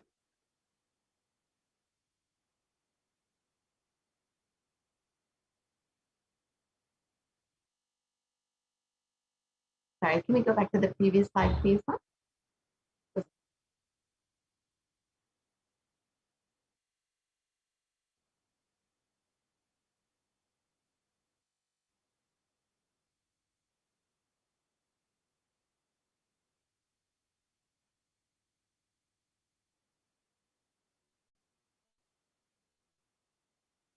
They revealed the power of my words. When I say Corona is very much out there, with the support of decision makers, rulers, people who are supposed to protect all of you, due to their irresponsibility, is there getting more and more strengthened. It is becoming more and more stronger in multiple forms. All other diseases which are waiting human bodies, because corona has made the immunity strength weak in human bodies have lost the strength of immune power. All the multi-layer after effects and side effects of the pralaya in political situations, economic situations, social situations, mental situations at every level cannot be described. Wait, this year, focus on keeping yourself alive.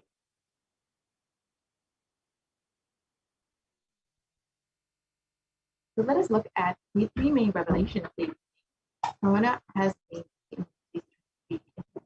Let us understand.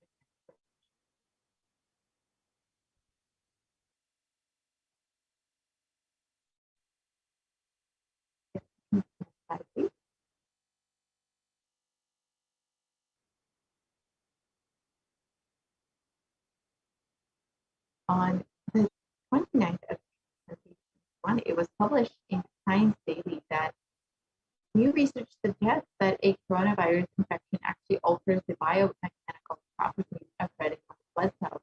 In some cases, for months, this is a possible explanation for COVID. And this was just 11 days after the Parashakti revelation. So we can see that it is, in fact, how it is exactly manifesting that the strength of immunity has been weakened in human bodies due to COVID-19.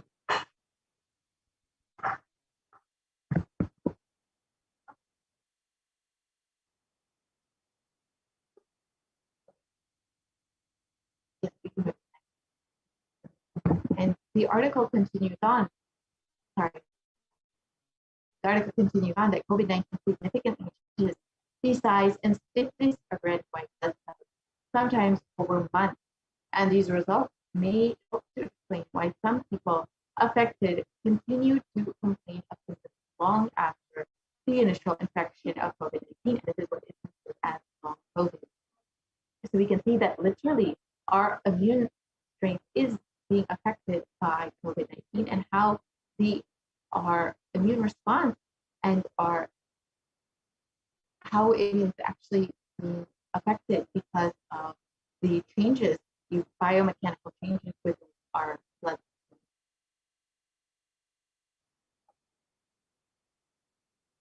And this article from the Academy of Medical Science says that the way that the human body defends against a virus is to recognize and neutralize it.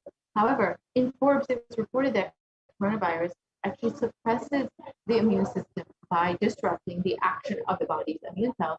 And this immunosuppression allows for the 2-week incubation period, which gives corona enough time to attack the body. And so we can see how actually it is very much affecting the body and how it affects the immune system and why many people are having such severe COVID-19 infection. So here we can just see a typical timeline for someone who is suffering with COVID-19. And the initial period of incubation is between 0 to 5 days. Then the prodromal period is between 5 to 10 days. And between the 10 to 15 days is when most people experience acute infection, where anytime they end up in ICU. So this is a typical infection, but it can continue on much longer than this. And you can compare COVID-19 to other deadly diseases throughout history, and you can see how it has affected nearly as many people as the HIV pandemic, which has been around for the past 40 years and has affected over 35 million people. However, COVID-19 has only been around, we've only been experiencing this pandemic for the past 1.5 years. However, over 4 million people have already died, and these numbers are considered to be severely reported, especially in India. So we can already see that the COVID-19 pandemic is very well within the range of will very soon, unfortunately, surpass this pandemic.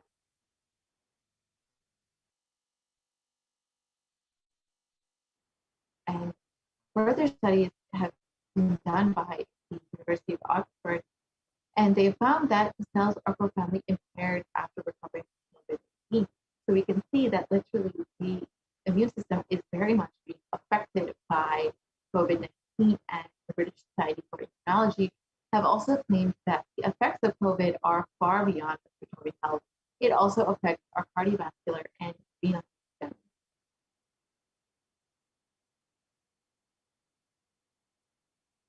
And in research published, it has stated that exposure to the disease COVID-19 causes symptoms in multiple organ systems across the body and is not limited to the lungs and respiratory system as was originally thought. In addition, patients are reporting chronic symptoms such as fatigue, shortness of breath that last for months after the original infection. And this is what is considered to be long COVID.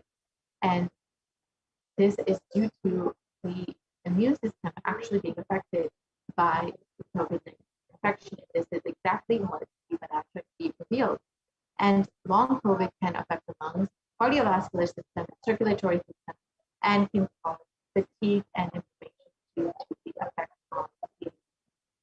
So here we can see just a small example of how healthy lungs look versus how COVID-19 affected lungs look.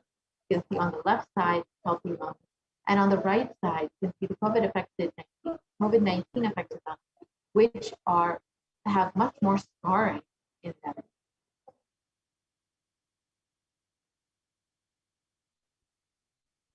And CDC has reported that even after contracting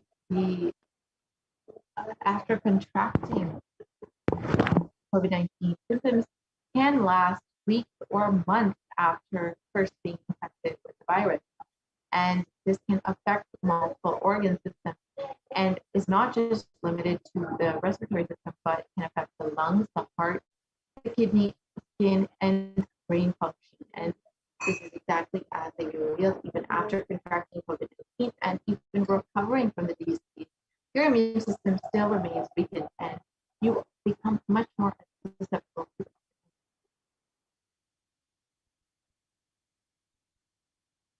Let us look at the second revelation by the Parashakti. After the immunity strength is weakened due to COVID-19, all other diseases are waiting to attack the human body. So let us understand.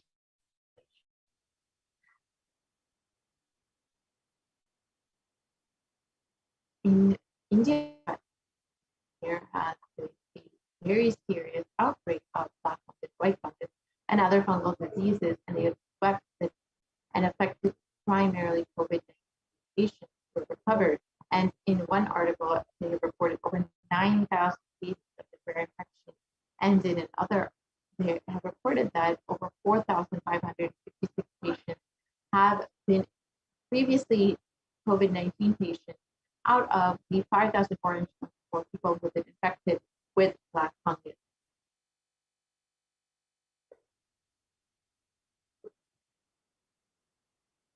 And here are just some photos of people who have been infected with both black fungus and COVID-19. The last revelation we'll understand is how it is COVID-19 is becoming more and more strong in form. Already, many of us know that there have been variants of coronavirus that have been seriously causing much concern all over the world. And many of us have already heard about the Brazil variant, the South African variant, the UK variant, and the Delta variant out of India. And here we can see where these variants are arising. The Alpha variant has come out. The Beta variant has come out of South Africa. The Gamma variant has come out of Brazil, and the Delta variant has come out of India. And viruses generally mutate, but in the case of COVID-19, we have seen that they have become much more dominant, and we have seen why COVID-19 has been revealed is becoming more and more strong in form.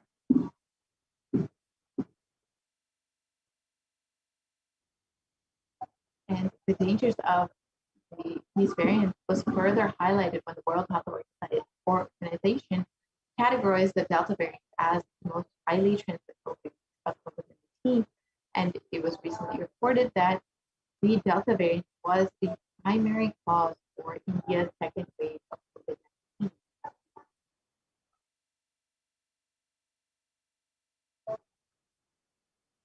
And here we can see in the small infographic the comparison of the four variants and how many countries they have been affecting. The Alpha variant out of the UK has affected over 173 countries. The Beta variant out of South Africa has affected over 122 countries. The Gamma variant out of Brazil has affected over 74 countries. And the Delta variant out of India has affected over 104 countries.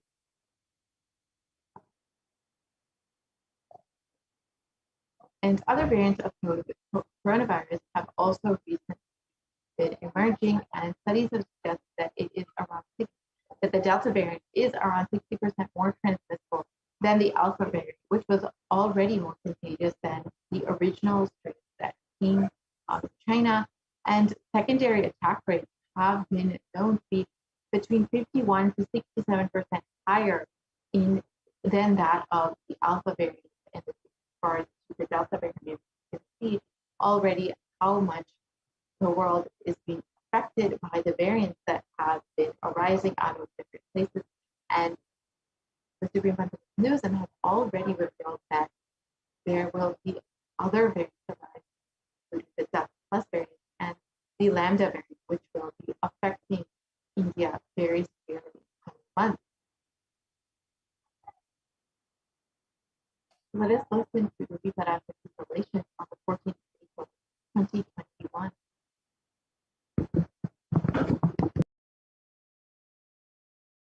Sharmila, corona ஒழிந்தது. கொரோனாவை வைத்து அரசியலும் அழிவாட்டமும் செய்ய நினைக்கும் மனிதர்களின் சதிராட்டம் முடிய இன்னும் 4 ஆண்டுகளாகும். எத்தர்களையும் சீடர்களையும் கைலாய வாசிகளையும் நானே காத்துக் கொள்கின்றேன். என் பக்தர்களுக்கு ஒரு துயரும் ஒரு துக்கமும் வாராது. ஆனால் உலகின் இந்த கொரோனாவின் சதியாட்டம் முடிய 4 ஆண்டுகள் ஆகும். 2025 தான் அடங்கும். இது சதியாட்டம், மனிதர்களின் சதியாட்டம்.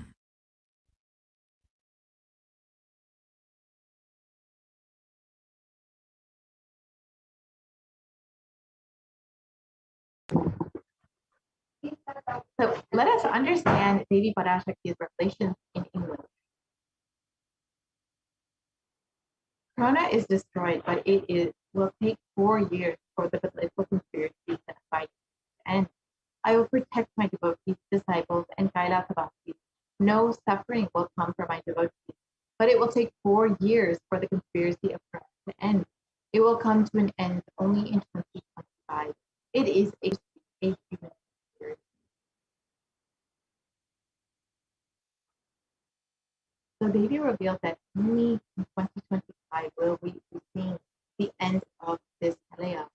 So we can see that the article has already shown that there will be several more waves of COVID-19 in India, and it is predicted that the third wave of COVID-19 will be peaking between October and November.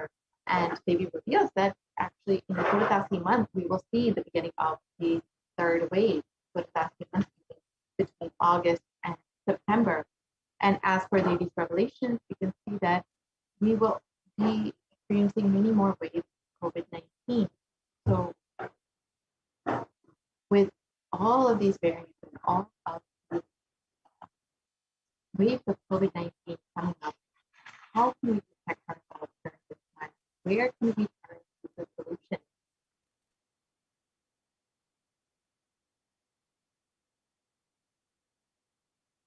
Where can we find protection during this time? So let us understand which solutions the Supreme Concept of Hinduism has given for humanity.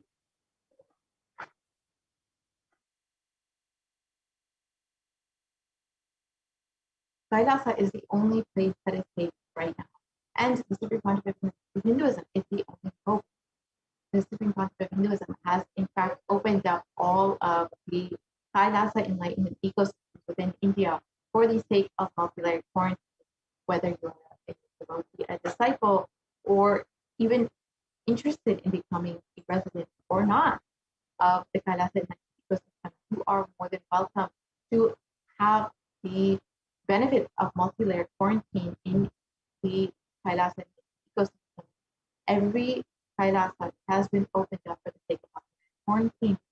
And if you would like to protect yourself and your family, you are more than welcome to sign up today at kailasa.org/Kailasa And as Devi and as the Supreme continuously have been reiterating, the only priority for this year is to keep yourself alive, to protect yourself. Do take heed to Devi's words and the Supreme use of regulation.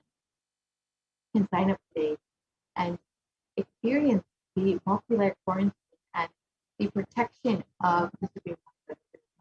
If you would like to sign up, again, the link is projected kailasa.org/Kailasa.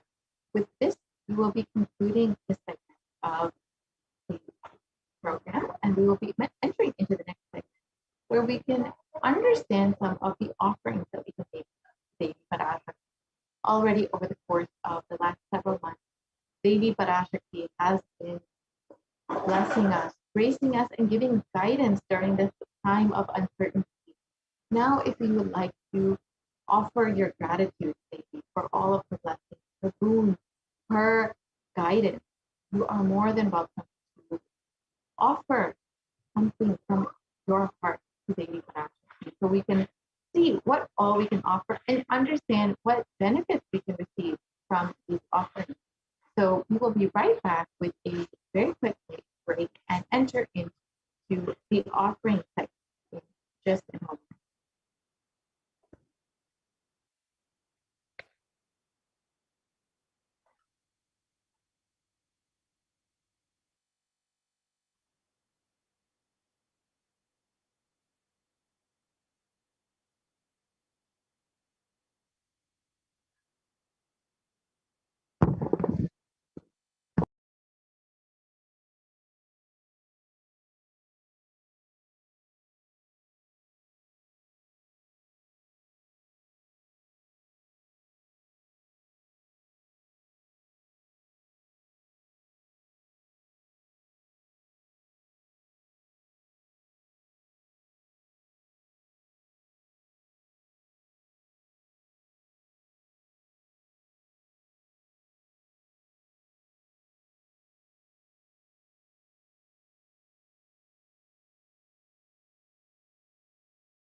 Nithyanandam, and welcome back to all of the viewers after that very quick break. Let us now proceed into the next segment of today's program.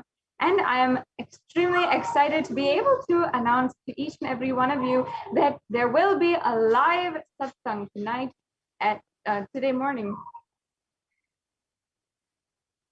As you can see in the scroll below, we have announced for the live satsang. So stay tuned for all the updates and stay tuned for the special Nithyananda satsang by the Supreme Pontiff of Hinduism himself, where he will be gracing and revealing all of the powerful cognitions on the conscious sovereignty. Let us now enter into this next segment on the offerings that you can make to Devi Parashakti in continuation of this program. Yes, let's go on to the next slide, please. In the Hindu tradition, for every single celebration, whether it is our birthdays, our anniversaries, our marriages, or if it is our opening a new business for the first time, or starting a new venture, or even buying a new car, buying a new home, all of this begins with offering our gratitude to the divine cosmic beings and to our Ishta Devatas, the favorite gods, and requesting their protection and further guidance as we move forward in our lives. And for everyone, for every single occasion, we always take that time, that occasion, and take that opportunity to invite God in our lives, remind ourselves of the ultimate purpose and align ourselves back according to our purpose and what we want to manifest in our reality. And if that what we want to manifest is ultimately the limitless possibility and achieving oneness with the divine themselves, then what better way to do and to achieve that than through the offerings. Offerings are a beautiful way that the Supreme Pontiff of Hinduism has revived from Sanatana Hindu Dharma to manifest your reality. And beautifully, he says that until you manifest your reality on your own, we will manifest it for you through the offerings of the Nithyanandeshwara Paramashiva Devalaya. So let us now enter into this segment in today's program. And we'll begin by laying the foundation and understanding the different significances and context of the various different offerings. And you'll see that for each offering, we have a reference from the sacred scriptures and where that offering is used, where Devi Parashakti is referenced with, that abharana and how she is described. What is the significance behind that description, and what is the ultimate enlightening context? The beauty of it all is that it has such powerful cognitions that just listening and imbibing these cognitions deeply can make you understand and inspire you to achieve that ultimate oneness with Paramashiva, with Parashakti. So let us start with the significance of the divine element gold. And there are so many scriptural references for gold. And in the Atharva Veda, actually, it has the scriptural reference for gold where it talks about its virtues and its powers and even its association with long-lasting life. Today in popular culture, we always associate gold with long life and with immortality. In fact, we have, even so many different popular culture books and movies that always associate gold with long life and immortality. But there is a sacred and deeper component of what we are portraying today. In fact, in Sanatana Hindu Dharma, gold is present in all of the various scriptures, the Agamas, the Vedas, the Shrutis, Smritis, and the Itihasas and Puranas. In all the Hindu scriptures, it is abundantly displayed in the most auspicious and purest metal, which purifies our being. To the Hindu civilization, everything was built in gold and exchanged in gold, and even ritual fees were offered in gold bricks. When one was to be saved from life-threatening illnesses, gold was offered as a ritual fee, and gold was in abundance and used for weighing equivalent amounts of commodities, including cows. And kingdoms were built in huge doors of gold, and streets would have huge columns and huge archways made of gold, and even the horses and cows that lived in the civilization in coexistence were also adorned in gold. And the Hindu civilization thrived on the banks of rivers of gold. The Indus River was called the Hiranyamaya, the river of gold in the Rig Veda, as it's referenced in this chapter. And then the river Saraswati was also called the Hiranyavartani in the Atharva Veda. And gold is the supreme element for offering gifts to the ones you love and revere. And many of us, of course, know and recognize this. If we're talking about our significant others, when it comes around to Valentine's Day, for Mother's Day, for Father's Day, for their birthdays or their marriage anniversaries, whenever we want to offer a gift, we offer gifts in gold to place more value in that relationship. And it's always notable and significant when we give them a gift in gold. Gold jewelry, that is always highly valuable when we give that in as a gift. And there's so much more as well that goes behind that because of the sacred significance of the offering of gold. And because the ancient Vedic rishis had understood the use of the element gold, they have so many more significances behind it. And that's why gold is literally used in all of the different aspects. The temples are constructed and paved in gold. Deities are made in gold and decked and adorned in gold because it preserves the enlightenment energy for thousands of years, and it literally lasts forever. Yes, so let us now enter into the offerings, the various array of offerings that we have available for you today to offer.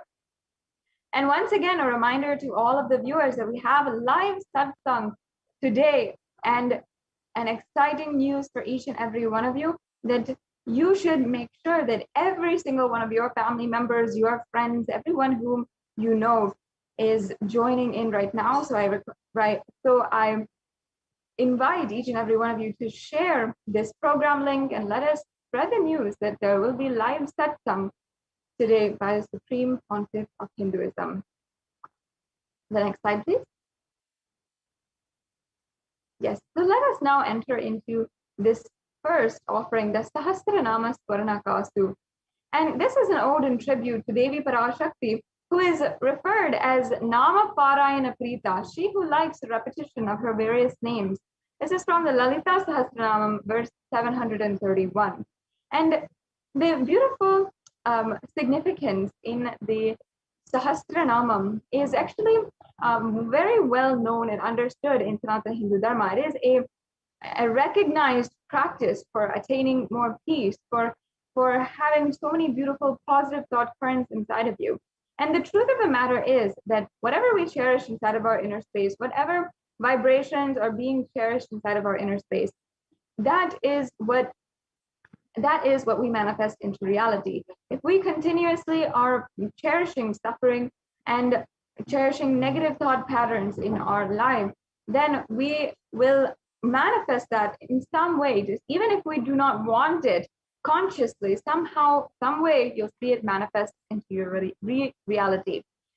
However, in the same way, using the same logic, if you cherish the positive thought currents, the positive vibrations, and the sacred names and chants of Devi Parashakti, that will be 10,000-fold more effective. Manifest your reality as you want it, exactly and consciously. So exactly using that science, this is the offering of the 1008 names of Devi Parashakti. And it's a very special and unique archana offered to the Mahameru of Devi Parashakti.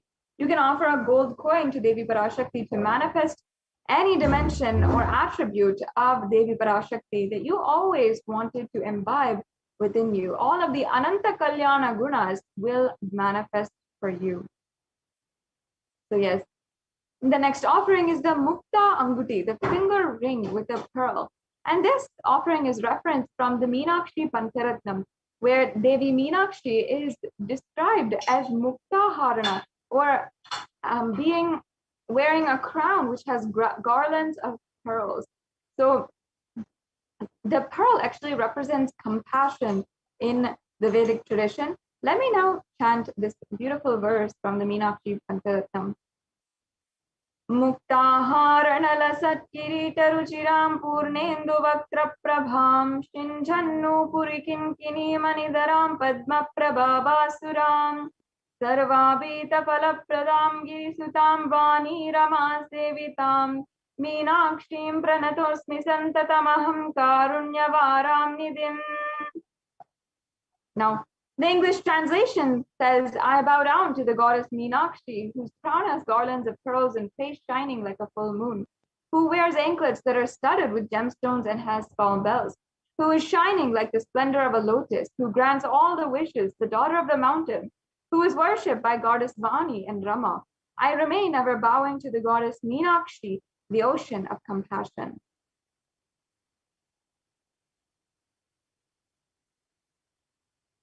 Now you can offer this finger ring with a pearl to the cosmic mother and experience the blessing and healing with your mother.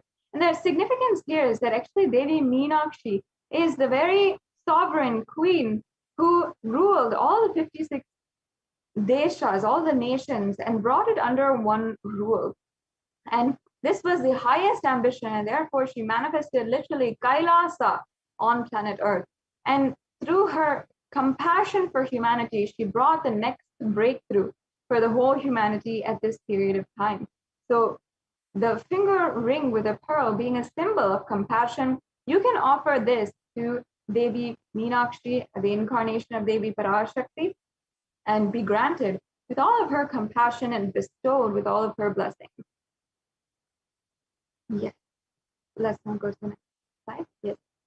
So this next offering is the golden lotus, and here we have the verse from the Kamika Agama, as you can see. Here it says all the kalasas should be wound around with suitable thread and covered with new cloth, and they should be adorned with lotus flower made of gold.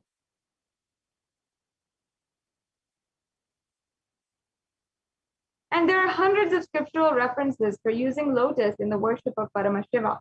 Almost everything in worship of the ultimate involves a consecration of deities of worship, or meditating, or the mudras and asanas used during worship involves a divine flower.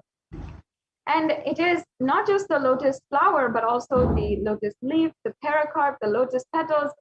Everything is used in this worship. And that is why it's considered as a divine flower. In fact, the Shakti of Paramashiva is also considered as a lotus. The base of the Paramashiva Linga is the lotus, and the disciple of Paramashiva is also considered as a lotus.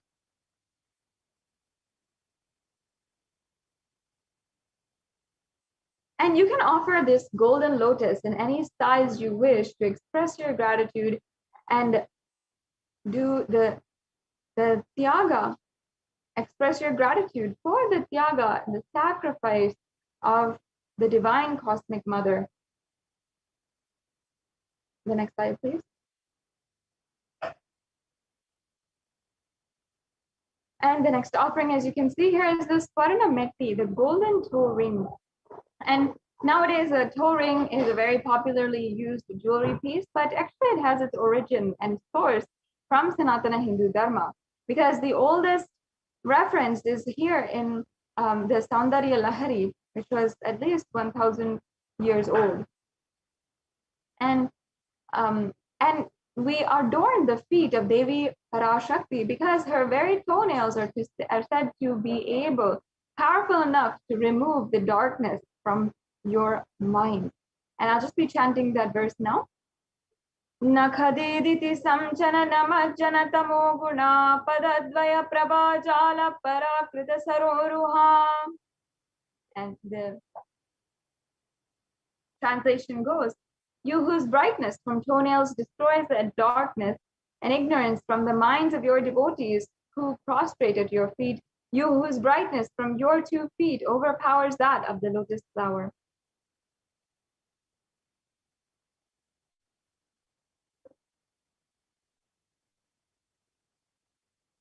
Yes, and you can offer the toe ring to Devi, adorning her sacred feet, to be in the constant gratitude for receiving her blessings, even in the most difficult aspects of our life. The next offering we have available for each and every one of you is the Swarna Mangtika, the golden hairline jewelry. And once again, this piece of jewelry has its source in Sanatana Hindu Dharma, where it literally decorates the forehead and the head, which is entirely covering and holding the fully bloomed, enlightened 1,000-petaled lotus, or the Sahasrara Chakra. It is told that when we become enlightened, that Sahasrara Chakra is flowering and becoming bloom. And here in the verse of the Saundarya Lahari, it says that Devi Parashakti is literally Shuddha Sarabi Varshini, meaning she who makes the nectar flow in all our nerves from the Sahasrara, she who gives the very pleasant experience of the ultimate. And this is the Mangtika that represents the nectar flowing from the Sahasrara Chakra, which is fully opened. So that once again, the Sahasrara Chakra is the chakra at the crown of the head. And once that is open, that is represented by the Mantika, the nectar, which is overflowing from that fully bloomed flower, is represented by the Mantika, and the golden jewelry, which is going from the crown of the head to the forehead, sometimes even all across the forehead. It's such a beautiful piece of jewelry, and with a very sacred context as well. So this is another piece of very precious jewelry that you can offer at the feet of Devi Parashakti. You can offer this Mangtika to Devi and receive the blessings of achieving the blissful state of overflowing gratitude and complete completion.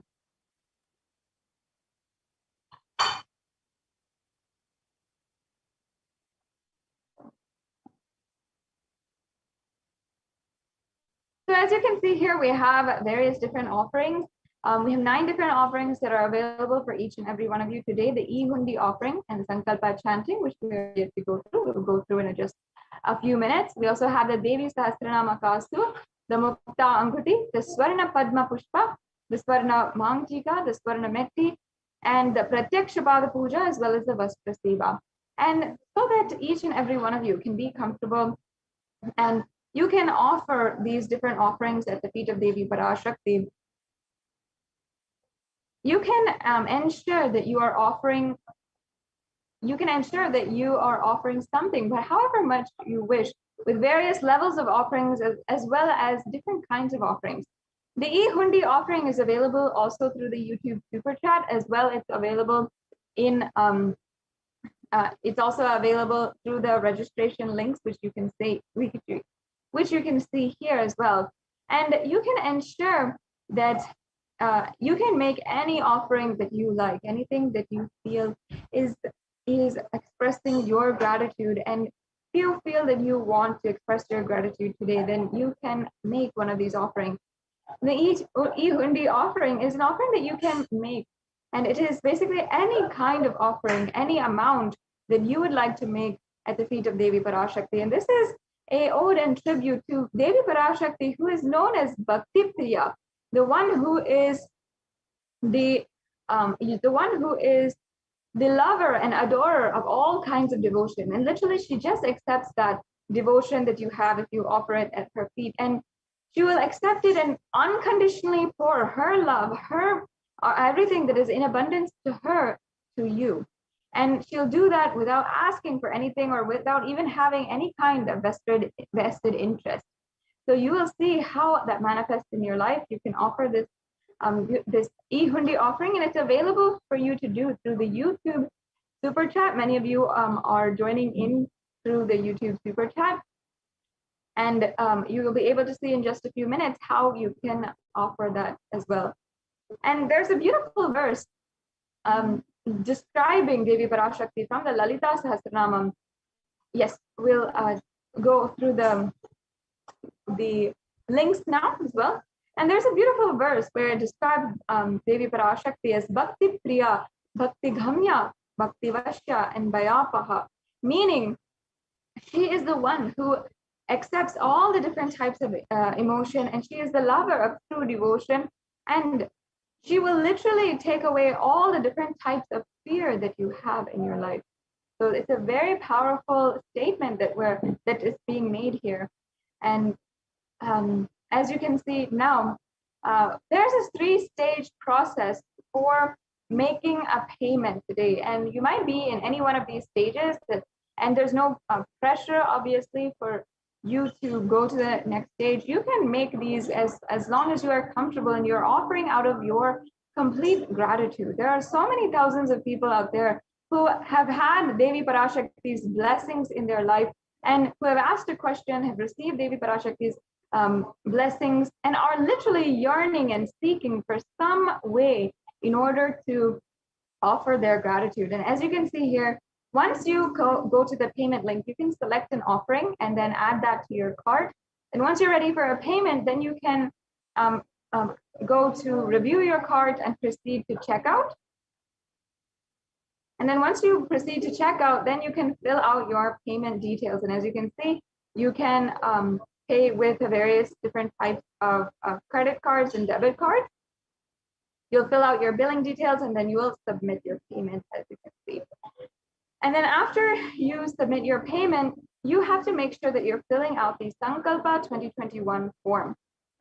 And this is a mandatory form that is required for anyone who is, it's required for anyone who has already made the payment, or in order to make sure and ensure that your names are chanted during the puja, during the Sankalpa. And the Sankalpa, as I mentioned before, is a very powerful offering in itself, where your name is chanted during the mantra and during the offerings to Devi Parashakti. So as you can see here, it's a very simple form, and you can just fill out your names, your information, and you'll be ready to go.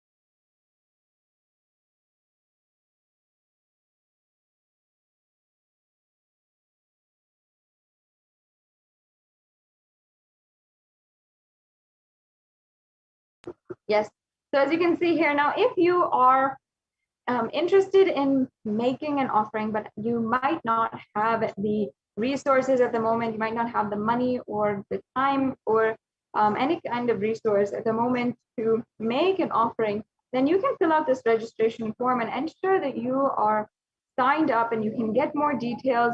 You can get more details for the payments, or you can sign up for receiving notifications as soon as there are openings for new offerings. And for every different festival, for and so many different occasions, new offerings are opened up and different ways that you can express your gratitude. So it's always available for each and every one of you to fill out, as you can see. And you can make your intention today and start taking the steps towards literally manifesting your oneness with Devi Parashakti through this way. Yes. And now briefly, let's go over how you can make a donation through the e-hundi or through the YouTube super chat. So once you are on YouTube, you should be able to join the Kailasa's HDH Nithyananda YouTube channel.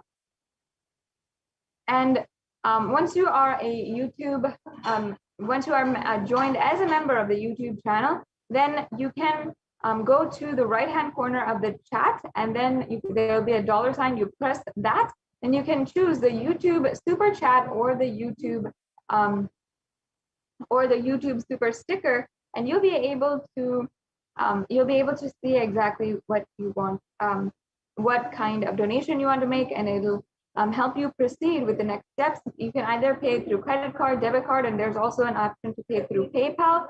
So if that is an option for you and that's more easier for you, then this is the way to go to make an offering today. So yes, now we are starting the live satsang, and we're going to be preparing for the live satsang, which is happening in just a few hours. And I'm sure many of you are tuning in right now and eagerly awaiting the presence of the Supreme Pontiff of Hinduism. Let's briefly go over the different questions you can ask. And during this time, during the live satsang, you can ask questions directly to the Supreme Pontiff of Hinduism, and out of his grace, compassion, he might just answer you directly during the live satsang. So we can go back to the previous slide. Let's start with YouTube. And as I was saying, the chat is open to anyone who is a member of the YouTube channel. So you can go to Kailasa's HDH Nithyananda YouTube channel, as you can see here, and go to the official YouTube channel and join as a member. There's just a few step process to join as a member of the YouTube channel, and then you can ask any kind of question in the comments section. So as you can see, you can ask your questions there, and it'll be scrolling through. Many people will be commenting. You don't need to ask your question more than once, and you can always ensure that you're asking your question out of complete sincerity for the further and guidance for your spiritual journey. I know many of you have questions about conscious sovereignty, how to manifest it in your life. What are the different ways, and maybe perhaps some of the obstacles that you are finding. You can ask your questions in the comments section, and yes, you can ask your questions in the comment section, and you can also ask for prayers and request for the blessings of the Supreme Pontiff of Hinduism during this time as well. Yes, let's go on to the next slide. The next option that we have here is the Facebook page. So make sure that you are liking and following Kailasa's HDH Nithyananda Paramashivam Facebook page. This is the official Facebook page of the Supreme Pontiff of Hinduism. And you can go here and make sure that you never miss an announcement for the live satsang. Like right now, we just announced it. And make sure that you don't miss the live satsang. We will be continuously giving updates. And as soon as it is live, as soon as it is announced, there will always be a post that is given out. And so to ensure that you don't miss it, and even if you do miss it, in any case, perhaps you're commuting or you are at work or whatever it is, you can always go back and watch the satsang or the darshan again. So make sure that you're liking and following. And if you want to ask your questions during the live Nithyananda satsang, which is happening in just a few hours, you can ask your questions in the comment section down below of this live video.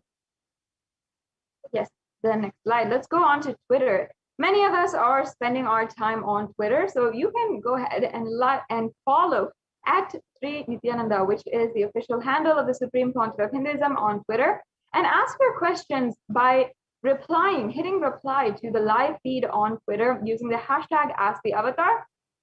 And you can, in the same thread, reply and ask your questions to the Supreme Pontiff of Hinduism. Yes, and the next slide, please. We also have the official handle on Instagram, so you can ask your questions in the comment section in the Instagram post, and ensure that you are following Sri Nithyananda on Instagram. That's the official handle of the Supreme Pontiff of Hinduism. And ask your questions in the comment section of the post for this live satsang. The next slide, please.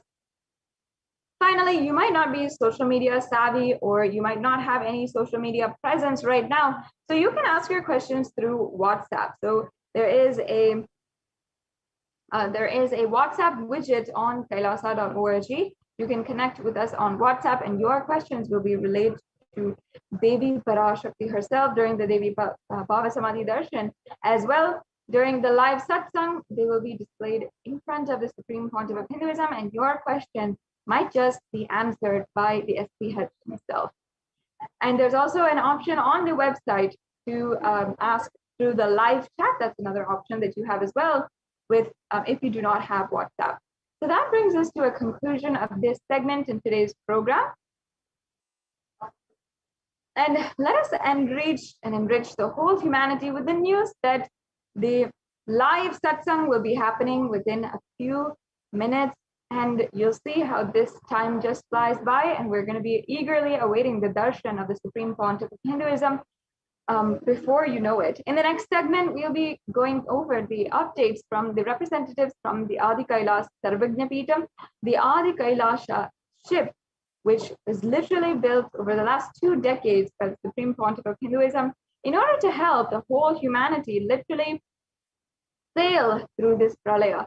So joining with us now is a representative from the Adi Kailasa Sarvagna Peetham in order to share with us about the updates from the multi-layer quarantine center that is open in Adi Kailasa Sarvagna Peetham, as well as 13 other Adhinams monasteries in India to help find and mitigate the extreme effects of the pandemic that is ongoing currently in India.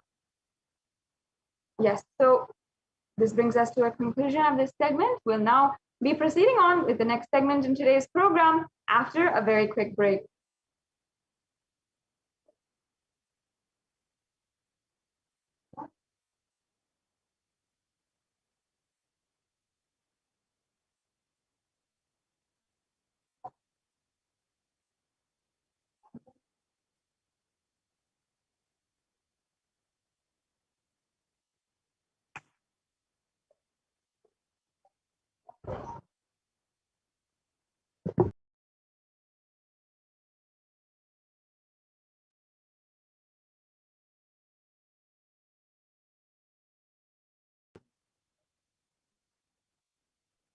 Yes, sorry for that technical glitch. We'll now be proceeding into the next segment. We have Ma Dayame Swami ready and joining up with us right now in order to give us the latest updates from the Adi Kailasa Sarvagna Peetham on the multi-layer quarantine campus and the Kailasa COVID Center, which is open now, right, as a practical solution for the ongoing COVID pandemic. Thank you, Ma Sadashivapriya. Nithyanandam, everyone. So let us enter into the next segment. So from the Kailasa's multi-layered quarantine opportunities in India during the COVID-19 as a practical solution resulting in health, joy and bliss. With the blessings of the Supreme Pontiff of Hinduism, Jagat Guru Mahasannidhanam, His Divine Holiness Bhagwan Nithyananda Paramashivam blessings, Kailasa Department of Enlightened Civilization presents. So let's start with the Sadguru Vandanam. Nithyanandam Paramasugadam Kevalam Jnanamurtim Dvandvatitam Gagana Sadrusham Tattvamasya Dilaksham Ekam Nityam Vimalamachalam Sarvadi Sakshibhutam Bhavatitam Triguna Rahitam Sadgurum Tam Namami.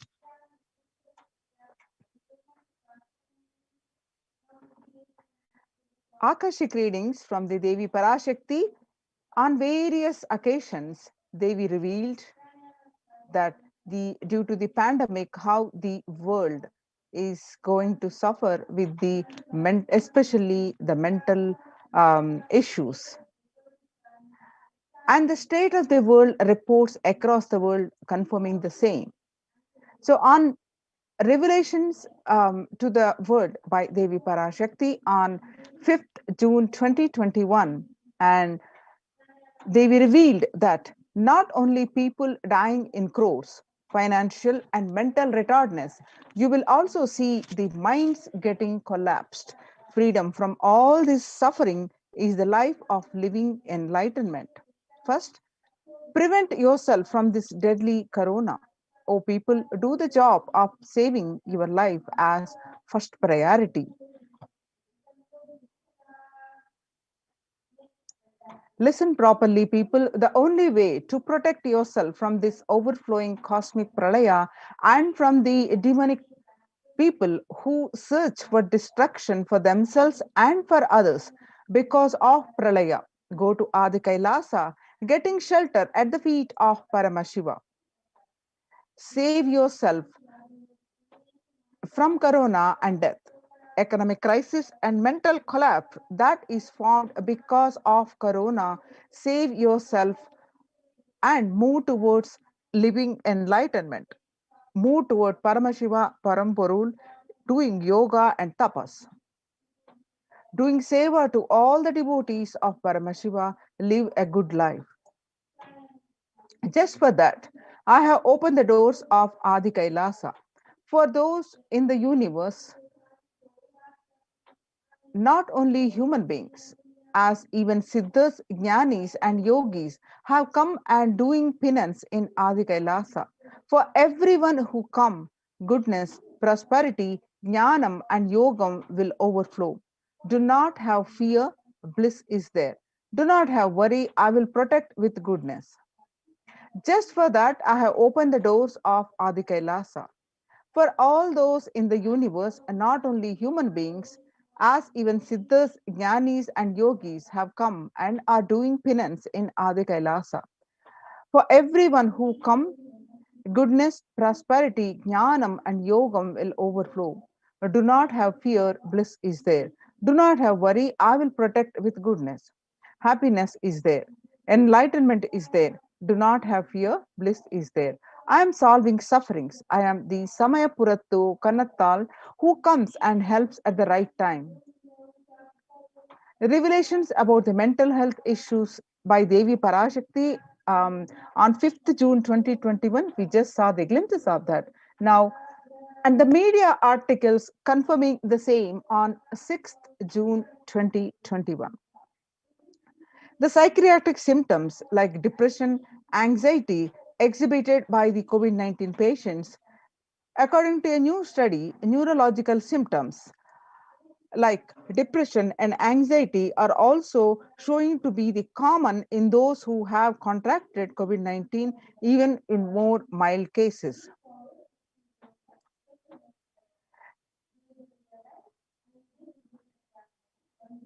The revelations about mental health issues by Devi Parashakti on 5th June 2021 and media article confirming the same on 8th June 2021. The impact of COVID-19 on the mental health of US college students, BMC Psychology published online on 2021 June 8th. Its results indicate that on students closer to graduating facing increased levels in anxiety about 60.8% and feeling of loneliness about 54.1% and depression of 59.8%. Many reported worries for health of loved ones most impacted their mental health status about 20%, and the need to take care of family most affected current and future plans 31.8%. Almost one half of students took to exercising and other measures. Revelations about the mental health issues by the Devi Parashakti on 5th June 2021 and the researchers confirming the same on 10th June 2021. The rates of anxiety and depression among college students continue to soar, researchers say.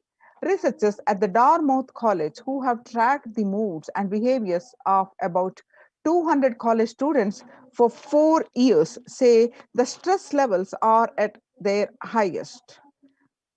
The research by the Lauren Lumpkin revealed on June 10th, 2021. The Dartmouth College students began tracking 217 students when they entered the school as freshmen in 2017 in the hopes of understanding how they behave, and they have seen students' stress levels rise and fall, usually in tandem with midterm and final exams. But since the onset of the coronavirus pandemic, the rates of depression and anxiety have soared and have showed no signs of coming down, said the Andrew Campbell, a researcher and computer science professor. The Psychology Today published that coronavirus, the psychological trauma and PTSD event. Much has been said about the mental health crisis that is occurring related to the coronavirus pandemic. Much of this information has focused on the all-consuming anxiety, panic, and fear that many are experiencing. While this is important and needs to be at the forefront of discussions, something that has not been discussed in the psychology, traumatic nature of what our nation and our world and is experiencing.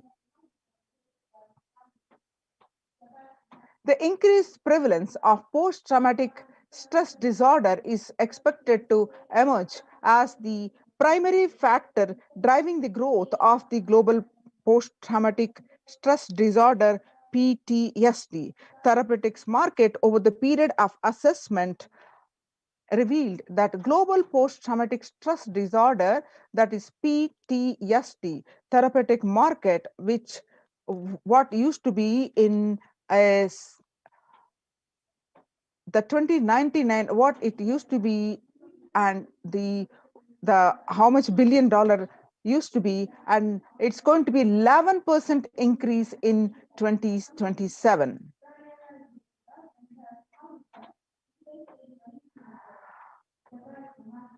The CNN published that there is a high prevalence of mental distress and countries across the globe due to the coronavirus pandemic, especially among healthcare workers and children.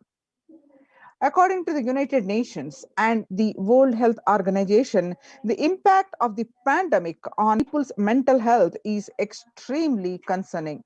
The World Health Organization Director, General Tedros Adhanom, said in a news release recently.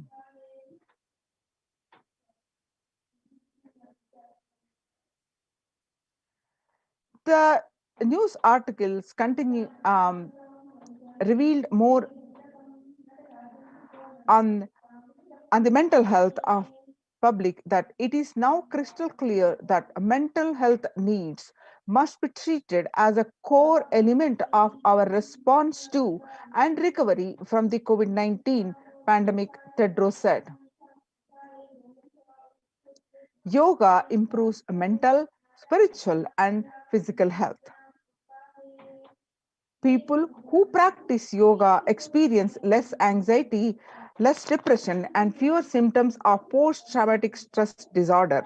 Yoga also improves well-being, including increased gratitude, relatedness, acceptance, centeredness, empowerment, and self-esteem, the compassion and self-awareness and hope. Yoga can help us to manage stress and self regulate, an important tool in the current time. We are all equipped with the innate coping of strategies for responding to stress, but sometimes our stress responses can become out of balance. We are living in a world that regularly activates our sympathetic response, that is, our body's way of responding to stress, sometimes called flight or fight. This is balanced by our parasympathetic response, the way our body helps us rest and relax. Yoga can help bring our parasympathetic response back online and allow us to find balance. Activating our parasympathetic response brings us into a more restful space and allows us to find calmness, connection, and compassion. The deep mindful breathing of yoga and meditation stimulates the vagus nerve, which activates the parasympathetic nervous system and supports self regulation and stress management. Yoga can be a valuable tool for self care, especially in challenging times. Yoga is now being used as an empirically based treatment, often in combination with other interventions, with benefits for both physical and mental health. Many clinicians are recommending yoga as it may help support the effectiveness of the traditional treatment approaches. Psychology Today published that when we actively choose a tool of self care, We better equip ourselves to survive and seek resilience in different circumstances. While it is but one tool, yoga offers the potential for connection and well being, even in those challenging times.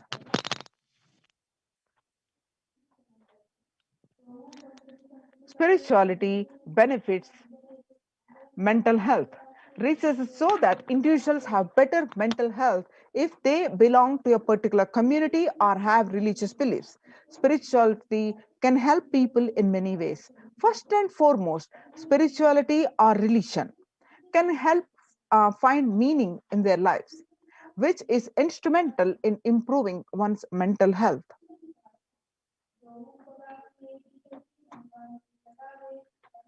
Spirituality can perhaps help you connect with your divine self. In addition to endowing meaning to your life, it has the potential to improve mental, physical, and emotional well being as well. It has been a source of relief and comfort from various challenging issues for thousands of years. Revelations to the world by the Supreme Pontiff of Hinduism, Jagadguru Mahasannidhanam, His Divine Holiness Bhagwan Nithyananda Paramashivam on 22nd May 2021. Paramashiva is very clear. Focus on making your body alive, life alive. Mind is obsessive compulsive reaction. It is nothing but a bunch of unconscious reactions. Do not try to sympathize with the mind. Make your body alive, and that is the only priority for all of you. I am talking to everyone who has a little love and sympathy for me. For all of you, take this as a guru walk and make your body consciously strong. Gym will help you build muscles, make you look very nice in the outside, but only yoga and Ayurvedic lifestyle will make your body conscious. Just see all over the world, all the gym bodies are just dropping dead. Only yoga will make your internal organs strong and your ability to manifest consciousness strong. Let me give you the solution from Paramashiva to protect yourself from this whole pralaya, not just from corona. The amount of depression, mental stuff, suffering, the way the whole world is suffering, the kind of poverty happening, people losing their job, income, having insecurity, comforts being lost. So much just make your life extremely strong. 3 years back, I said, keep yourself alive next 3 years. I have enough evidence that 3 years back, trained I trained the whole Kailasa with devotees in their own homes, and the Kailasa was inside the Sangha physically, mentally, psychologically, or consciously for quarantine lifestyle. For being active without getting mentally broken by being in one place, doing intense yoga, making the body and internal organs strong, taking bay leaf, neem juice, tulsi, and haritaki, triphala churna, and Ayurvedic lifestyle of less food and more energy, more activism. I only told it is for an important reason. Please wake up, quarantine yourself, build your body. Don't bother about your business or any other profit or anything else. This year, if you are alive, that is the greatest profit. Now, all the efforts of the Supreme Pontiff of Hinduism to um, combat the COVID-19 and how he prepared the Adinavasis, how he prepared all the ecosystems of Kailasa and successfully implemented the multi-layer quarantine, and a report is recognized by the United Nations. The Kailasa's report on COVID-19 and the multilateralism has been recognized by the United Nations recognizes this. So you can see the screenshot from the Supreme Pontiff of Hinduism's Facebook page. You can see more screenshot from the Supreme Pontiff of Hinduism Facebook page. You can go ahead and click on that link of this article and read the complete article yourself. The report published by the OHCHR, about the Kailasas report has led the world to be as resilient as the least resilient country and person, especially for high contagious COVID-19, which has spread with scale and severity not seen since the Spanish flu. The variants of this virus, such as the B.1.617 Delta Epsilon Gamma, continue to threaten even those vaccinated.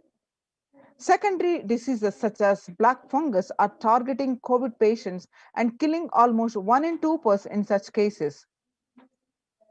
Human life is precious and important than all economic principles or systems in totally, because all these concepts are legitimate only because of their utility value, which is fundamentally make human life better. At least until this ongoing crisis ends, all the economic policies related to money, banking, fixing prices of commodities, etc., needs to be revised to make sure no human being suffers from hunger or the absence of required medical care. For this purpose, Kailasas has presented a detailed report on effective solution for COVID-19 through multilateralism that was published by the UN. This breaking news, the report we're going to present now, the earlier reports recognized by UN are reports on the rights of the indigenous and women and girls. And the second report, which was published by the UN and recognized by the UN, a report on femicide. Now let us see this breaking news, the report published by the United Nations, the COVID-19 and multilateralism, a report by the Adi Shaivat Minority Tradition, ASMT, Hindu Community Kailas Union in the month of June 2021. The introduction, key factors are globalization of disease has led the world to be only as resilient as the least resilient country and person, especially for highly contagious COVID-19, which has spread with a scale and severity not seen since Spanish flu, of virus such as the B.1.617 Delta and Delta plus Epsilon Gamma continue to threaten even those vaccinated. Secondary diseases such as black fungus are targeting COVID patients and killing most of the patients. Second, distorted policy decisions and conflicting principles can lead to polarizations amongst the nations and within, leading to various extremes, such as the hoarding of vaccines in some places, the wastage of vaccines in others, and an unaddressed shortage of vaccines globally. The pandemic has exposed to fragility of the global system. The disruption of the supply chain is especially worrisome for essential food supplies, which disproportionately affects the already most vulnerable situation. The lockdowns have brought the global economy into crisis, bringing recessions and worsening employment rates. The frequent lockdowns and the ongoing threats of famine, especially in countries where employment is predominantly informal, are exacerbating worries that starvation may cause more suffering than the virus itself. Far more from the SDG to zero hunger, The number is now predicted to come close to 1 billion. You can see the supporting articles which were published, which was submitted and published by the United Nations.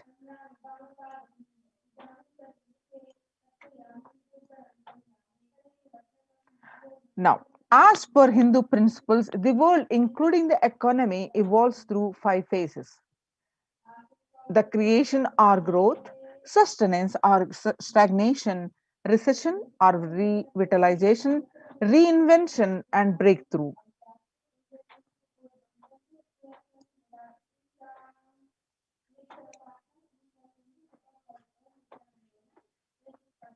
As per Hinduism, conventional economic growth is observed when best practices are applied diligently. However, during times of crisis, lead us to the fourth and fifth phases, wherein the need to reinvent and deliver a breakthrough becomes both a survival need and an opportunity to surpass any means and measures of conventional economic growth.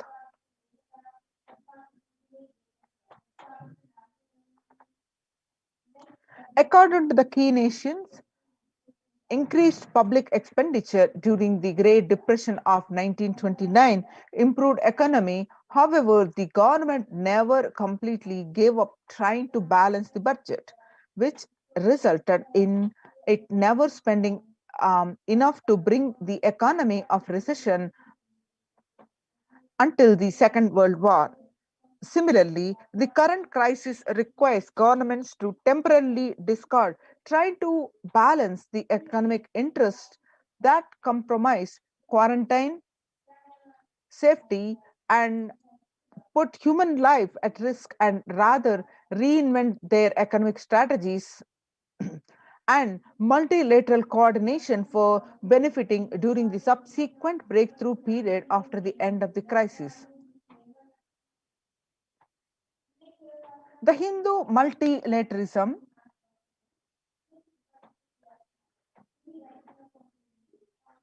there is an immense inequality in the capacities of the governments, organizations, and people in the two groups. The first one is a health response, and the second one is economic recovery. Surviving the highly contagious COVID-19, where the world is only as resilient as the least resilient country, and the person requires governments, organizations, and people to collectively address the crisis. From the 3200 BCE 21, 56 nations in Asia had multilateral treaties based on the Hindu principle, the Vasudhaiva Kutumbakam, that is, the entire world is my family. You can see the reference articles here.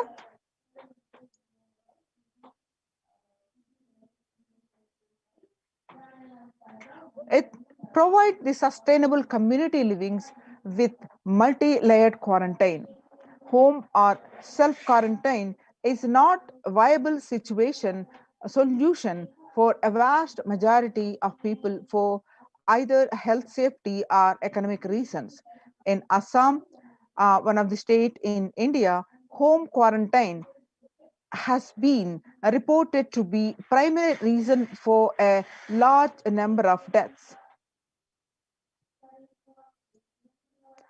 In some policies, in some places, governments have moved people out of home quarantine to COVID care centers. Other issues linked with quarantine, especially in some houses, are mental health problems, such as an increase in suicidal ideation, especially amongst the younger population. This requires friendly quarantine setups which are self-sustained and sufficient in terms of food stock and supplies, recreation, employment, education, etc. In India, state governments have attempted to provide free and paid solutions with face various challenges related to hygiene, exorbitant pricing, Some facilities have seen challenges related to requests for private accommodation. Experimental townships such as Auroville have demonstrated a fair amount of success in creating a friendly, safe, and compliant quarantine facility. However, solutions such as Auroville are not open to the public. For 2 decades, the leader of the ASMT Hindu community, the Supreme Pontiff of Hinduism, Jagat Guru Mahasannidhanam, His Divine Holiness Bhagwan Nithyananda Paramashivam, had been creating townships like Araville across more than 100 cities in several countries. Most of these townships, such as the ASMT Monastery, India, Bangalore, have been opened to offer multi-layer quarantine as a free public service with free food and accommodation, the free internet to work from the home monastery.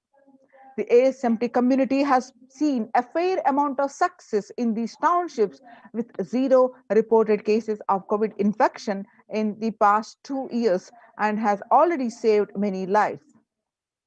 The Supreme Pontiff of Hinduism, Nithyananda Paramashivam, has urged citizens worldwide, especially from the regions severely affected by the pandemic, to protect themselves as the topmost priority and avail these free quarantine facilities that the community has created, especially as home quarantine has failed for many and is known to be a primary reason for a large number of deaths in many scenarios. The Supreme Pontiff of Hinduism, Nithyananda Paramashivam, has emphasized the need and urged the government worldwide to provide food, safety, medical care, shelter, and all survival needs to all human beings under their care, with absolute multi-layer quarantine until the coronavirus is eliminated from planet Earth, including all different strains of the virus. You can see the supporting articles here. Educate citizens in individual pandemic management. Unlike previous pandemics, the current era provides an active, real-time, and visual information about the facilities, about the fatalities. Underreporting of this data may give false hope and make people reckless. Exaggerations in reporting can also make people reckless and they may feel eventual deaths due to a coronavirus is inevitable. Proper education is extremely crucial as it will dramatically reduce the as it will dramatically reduce the number of deaths and reduce the challenge of death healthcare systems. Alcohol related deaths have hit a high record during this pandemic, and the long post lockdown liquor lines are some extremely worrisome issues regarding which people need to be educated as a top priority. People need to be given confidence in their life and security about their future for them to stop behaving recklessly or fall into depression and commit suicide. Leveraging the best of the different economic systems based on charity, barter, and money. Ancient Hindu economic treatise by Paramashiva, primordial Hindu divinity, describe three kinds of economic systems and their principles. The first one, the for things do not perish by sharing, such as education and knowledge. Paramashiva recommends that no fee be charged. And second, for survival needs such as food and healthcare, barter and charity are recommended. Third, for other infrastructure, all other infrastructure development works, services, and commodities, gold and environmental currency based transactions are allowed.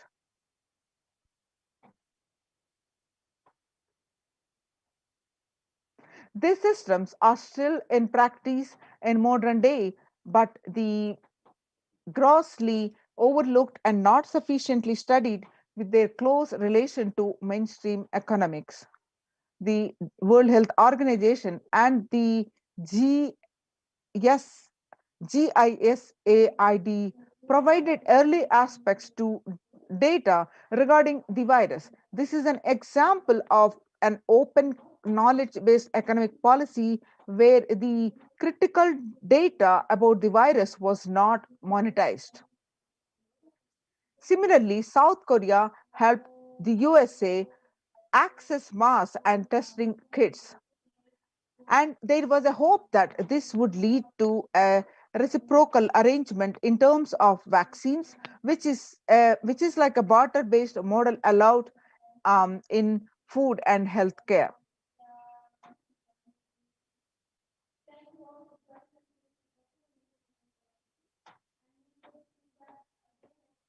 Hindu policies for food security. A highly effective concept for ensuring food security in ancient Hindu nations was that of food grain banks. These were prevalent until the 18th century. The elderly in villages would start food grain banks with a seed capital of grains collected by the fundraising. If any person met with a crisis such as a crop failure, the food grain bank would lend him grains in exchange for an interest.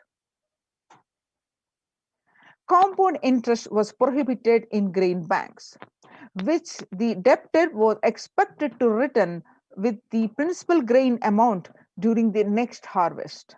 The bank would expand its reserves of food grains based on the interest earned and donations. At the time of severe crisis as a famine, the entire village would be able to withdraw these grains and if required, all such grains loans would be written off on humanitarian grounds. In Hindu temples, food is shared for free as a priority. This was the case in both ancient times and in the modern times. For 27 years, every month, the Hindu ASMT community has served more than 3 million free organic meals in religious gatherings to everyone without discrimination and has served for over 1 billion free meals in total. Such private and public efforts are crucial to ease the threats of starvation, which is estimated to hit a billion people worldwide.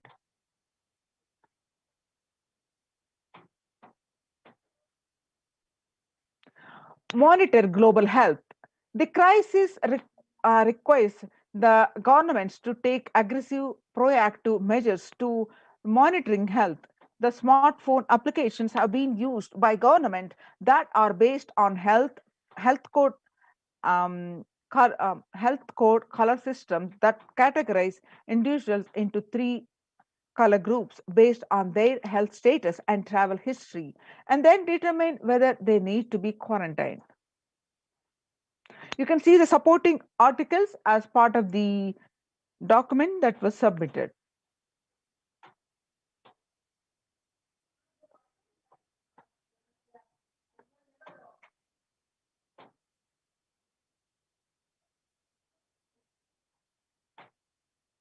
The, uh,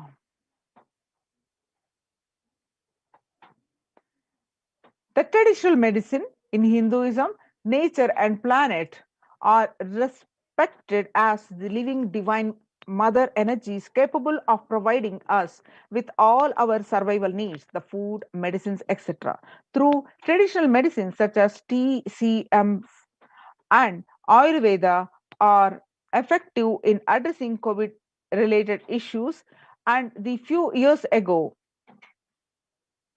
a Nobel Prize was awarded to scientific work based on traditional medicines. The mainstream Western medicine has chosen to characterize the Ayurveda as the pseudoscience and TCM as unscientific. The traditional medicines in Hinduism, nature and planet Earth are respected as living divine mother energies capable of providing us with all our survival needs, the food, medicines, etc. Through traditional medicines such as TCM and Ayurveda are effective in addressing COVID related issues. A few years ago, a Nobel Prize was awarded for scientific work based on traditional medicine in mainstream Western medicine has chosen to characterize Ayurveda as pseudoscience and TCM as unscientific.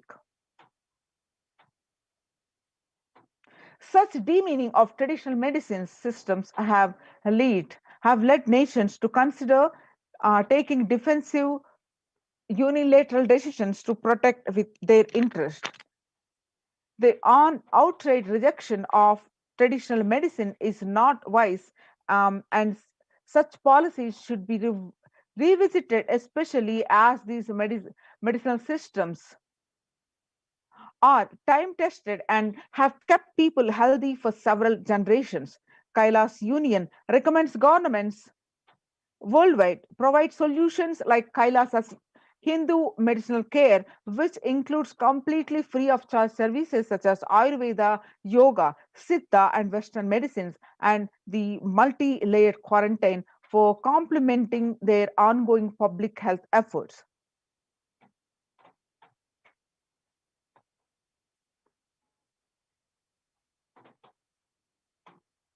You can see some of these articles here, the supporting articles. So everyone should be provided access to traditional healthcare systems free from policies that are prejudicial and discriminatory towards these systems. The creation of food grain bank systems and other traditional economic systems, as described in this report, would help the most vulnerable people of the world.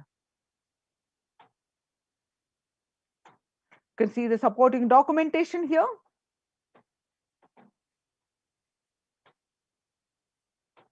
So join now and protection in these production centers. Register now through the link below, https://kailasa.org/kailasa care. We'll be right back with you after a short break.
Now let us see the Kailasa's Department of Enlightened Civilization presents the Kailasa's de facto spiritual embassies, COVID care protection centers, which have successfully implemented and running by the Supreme Pontiff of Hinduism, Jagadguru Mahaya Sannidhanam, His Divine Holiness Bhagwan Nithyananda Paramashivam. Let us see some more statistics. Across the world, the younger adults are more likely to report symptoms of anxiety and or depressive disorder during the COVID-19 pandemic.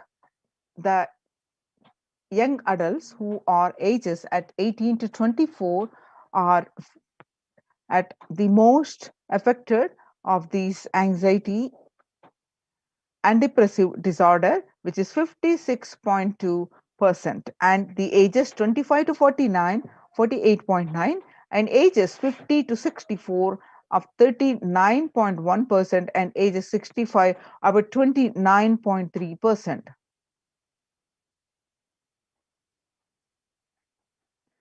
The average share of adults reporting symptoms of anxiety disorder and or depressive disorder published on January to June 2019, what it used to be 11%, now increased to, in just 1 month of January 2021, the household pulse survey increased to 41%.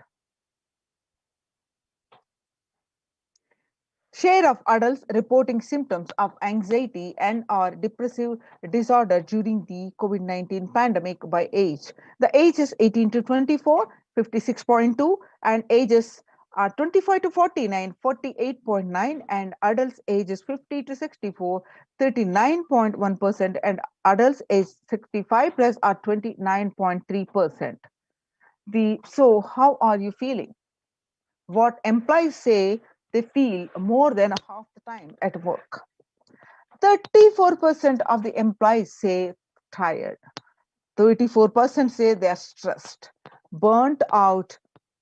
27% say they are burnt out, and 22% say discouraged, and 19% say they distracted, and 17% say they are depressed.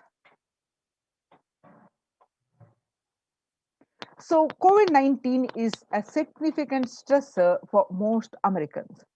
Nearly 8 in 10 say the coronavirus pandemic is a significant source of stress in their life. Nearly 7 in 10, that is 67%, say they have experienced increased stress over the course of the pandemic. 1 in 4 essential workers, that is 25%, diagnosed with the mental health disorder since the start of pandemic. The COVID-19 could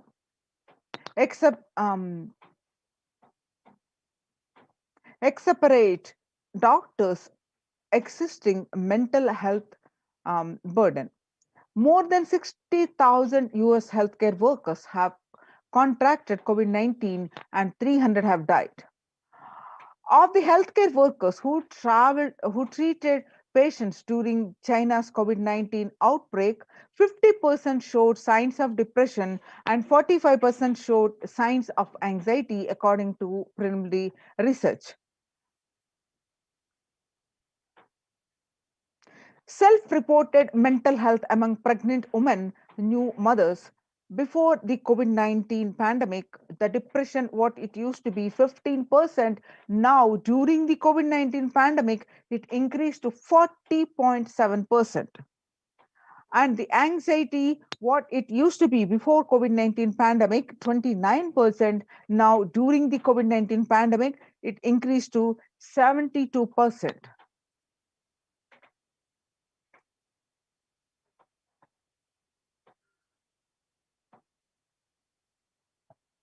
The US cases of depression have tripled during the COVID-19 pandemic. A large study finds a dramatic increase in the number of adults in the United States reporting symptoms of depression during the COVID-19 pandemic. The number of adults experiencing depression in the US have tripled. According to a major study, researchers estimate that more than 1 in 4 US adults now report experiencing experiencing symptoms of depression. Before the pandemic, 8.5 of US adults reported being depressed. That number has risen to 27.8 as the country struggles with COVID-19.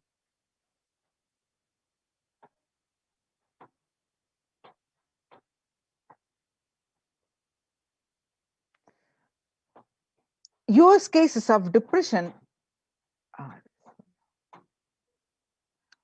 the burnt out, the COVID-19's impact on mental health, the young workers hit the hardest. Ages 22 to 25 reports 89%, literally practically everyone. Ages 26 to 37, 83%, and ages 38 to 54, about 73%, and ages 55 to 74, about 62%. Now let us see the Kailasas, the contributions from the Kailasa Department of Human Services with the blessings of the Supreme Pontiff of Hinduism. Kailasa Department of Religion and Worship, the Department of Human Services, and each of the Kailasa's temple ecosystems consider the right of happiness to be the highest fundamental right of all humans, in fact, all beings. The ultimate goal for Hinduism and Kailasa, led by the Supreme Pontiff of Hinduism, Jagadguru Mahasannidhanam, His Divine Holiness the Bhagwan Nithyananda Paramashivam, is the material and spiritual well-being and prosperity of humanity. Kailasa is a place where the everything related to superconsciousness is revived. All the sampradayas, all the spiritual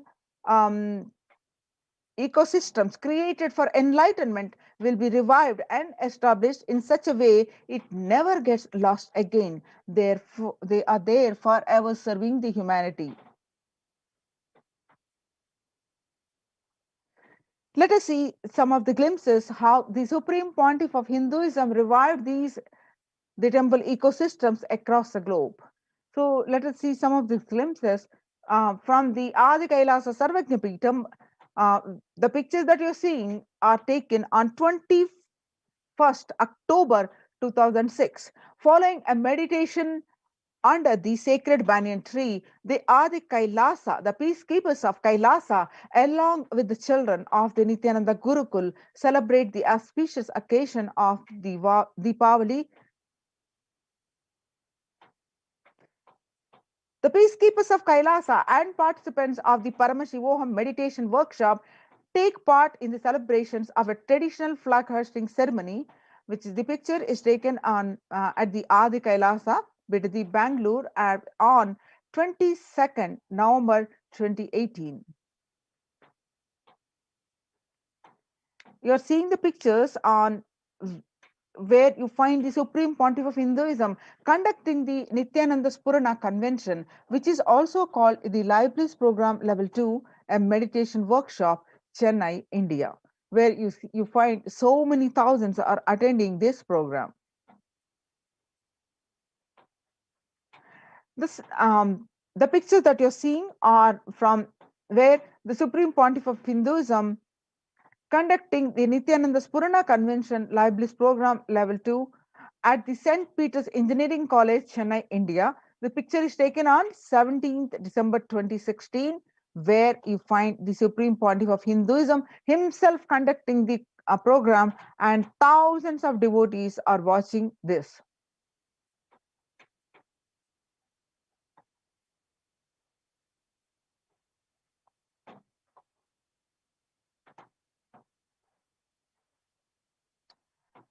Now the picture that you're seeing are the temple ecosystem of Tirunamalai serves as the driving factor in maintaining the lifestyle of health, wealth and well-being for citizens of Tirunamalai, one of the remaining living temple ecosystems. With this picture are taken on 20th December 2011. The pictures that you're seeing are taken at Adi Kailasa Sarvajna Peetham, Bidadi, Bangalore on 31st December 2018. The peacekeepers of Kailasa and participants of Paramashivoham meditation workshop take part in morning meditation and the traditional puja or ritualistic worship.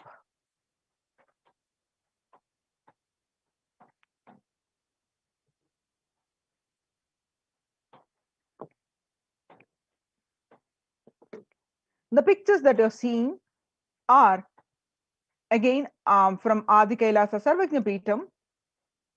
The peacekeepers of Kailasa, led by the Supreme Pontiff of Hinduism, take part in Karaseva, the voluntary contribution of physical service towards the cleaning or construction of the sacred Hindu temples. The pictures are taken from 11th September 2016. Now you are seeing the picture of the Kailasa's ecosystems around the world, which are spread across the continents. Starting from 1994, the Supreme Pontiff of Hinduism tirelessly worked to establish the Kailasa's temple ecosystems. In 1994, where Mataji Vibhudanandapuri, that is traditionally passed on to the hands of the Supreme Pontiff of Hinduism, Jagadguru Mahasannidhanam, that is Kailasa in Tiruvannamalai. The picture that you're seeing, the right side, is the Kailasa in Tiruvannamalai at 20 in the year 2017, receiving visitors and delegates for the Kalpataru meditation workshop and Shivadiksha. Kailasa in Tiruvannamalai, thousands arrived to celebrate the enlightenment ecosystem and to traditionally meet the Supreme Pontiff of Hinduism, Jagadguru Mahasannidhanam, His Divine Holiness Bhagwan Nithyananda Paramashivam, on 11th March 2017. Now you are seeing the pictures are from the Western Hemisphere, where the Kailasa in Los Angeles, California, USA, as a 25,000 square foot temple complex housing over 80 plus deities.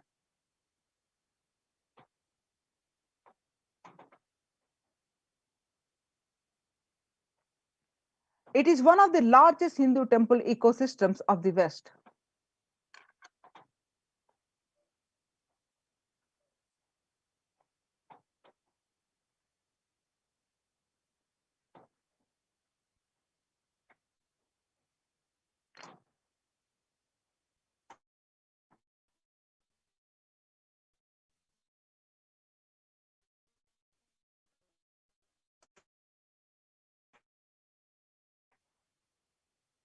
From the Kailash, the first temple established by the Supreme Pontiff of Hinduism outside 9 months.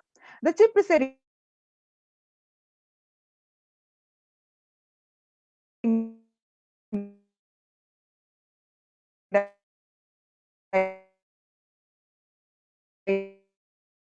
deities of the temple are Nithyanandeshwara, Supreme Pontiff of Hinduism.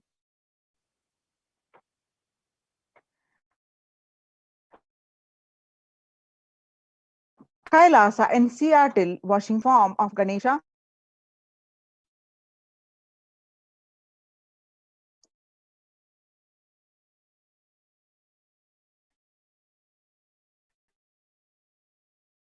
and the largest living. Now you're seeing the pictures are from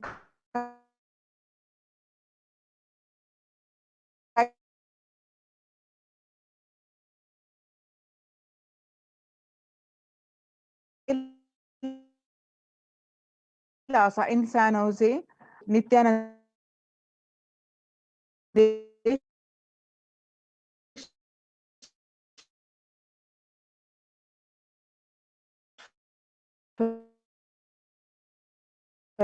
Paramashiva actors are from Kailasa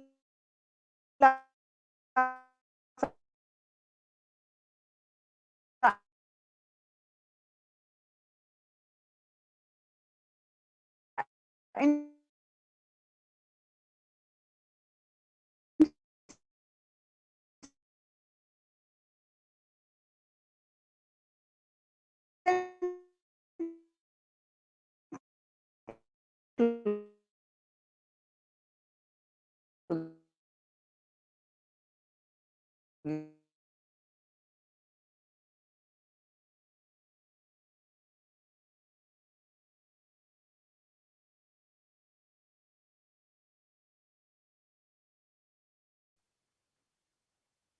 Sorry for the technical glitch.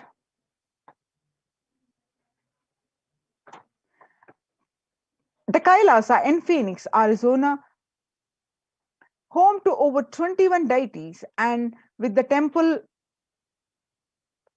structure of 2,500 square feet, Kailasa in Phoenix has been directly established by the Supreme Pontiff of Hinduism, Bhagwan Nithyananda Paramashivam, serving as an energy field of worship, meditation, and celebration for over 7 years.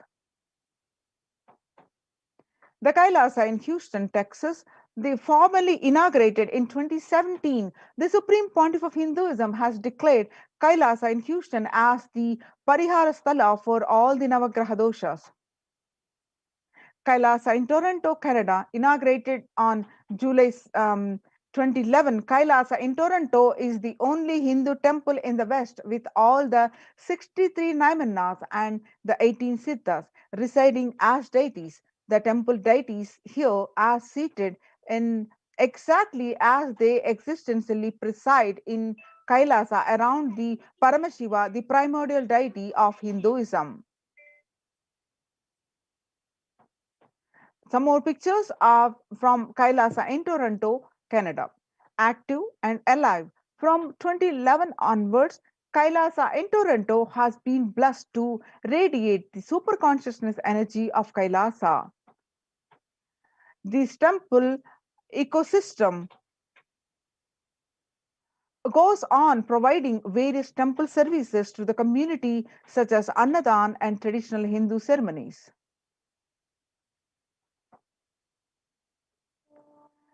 Now, let us see how the morning spiritual routine and the enlightenment ecosystem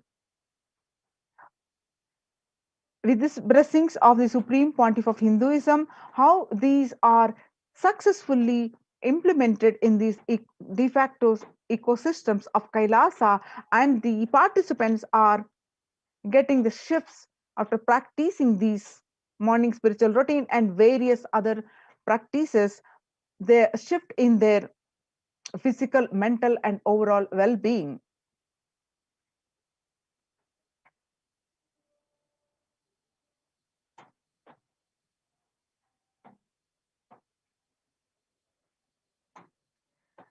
On 12th May 2021, I came as Nija Avatar. Devi Parashakti revealed on 12th May 2021 that I came as Nija Avatar. I am blessing you. Listen.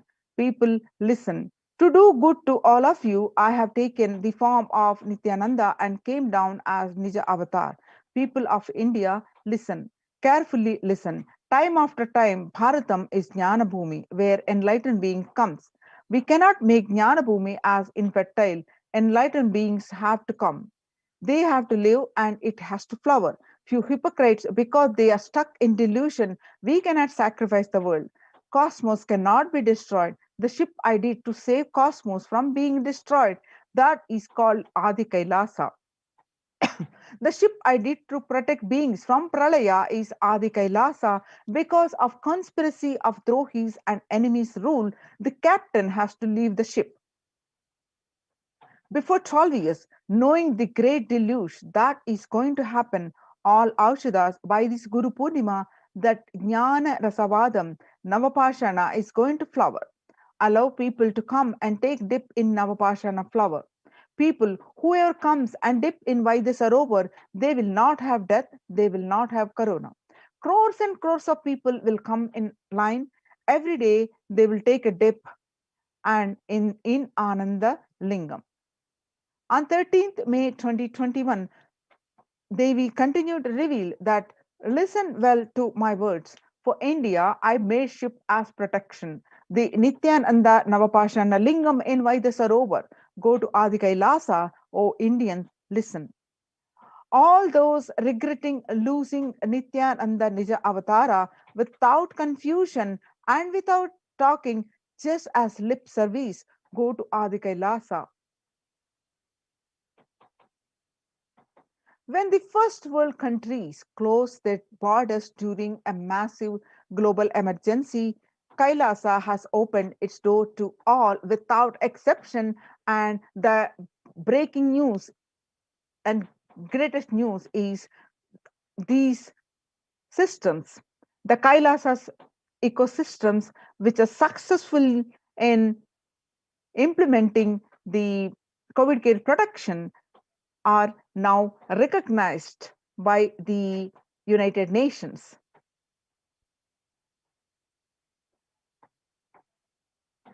Now let us see the morning spiritual routine in these de facto spiritual COVID care protection centers of Kailasa.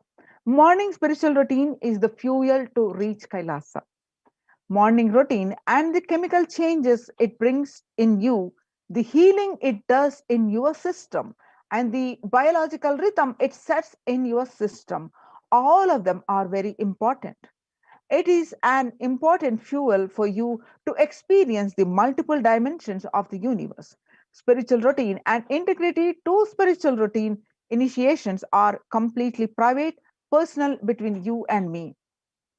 Members of Kailasa's protective, preventive, multi-layered quarantine initiative take part every day in the morning spiritual routine here in Adi Kailasa Sarvajna Peetham. The morning spiritual routine consists of the Nithyananda Yoga, Panchakriya, Nitya Prataksha Paduka Puja, the Kashayams, which is herbal drinks, and the Nitya Satsang. Tune your morning spiritual routine, tune your biological clock to the spiritual practices, because the chemistry you enjoy inside matters. That decides the kind of plane of the universe, the dimension of the universe you are going to experience. Kailasa or Patala. The Kailasa is the place, the highest abode where Paramashiva resides. And Patala is where the lowest dimension where the demons live.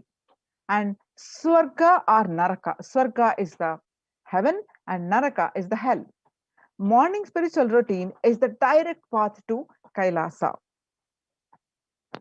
The Supreme Pontiff of Hinduism says, person who is in love will wait to spend time with the beloved. If you are a seeker, you will be waiting for this 5 hours every day, because that is the time you get near what you are seeking.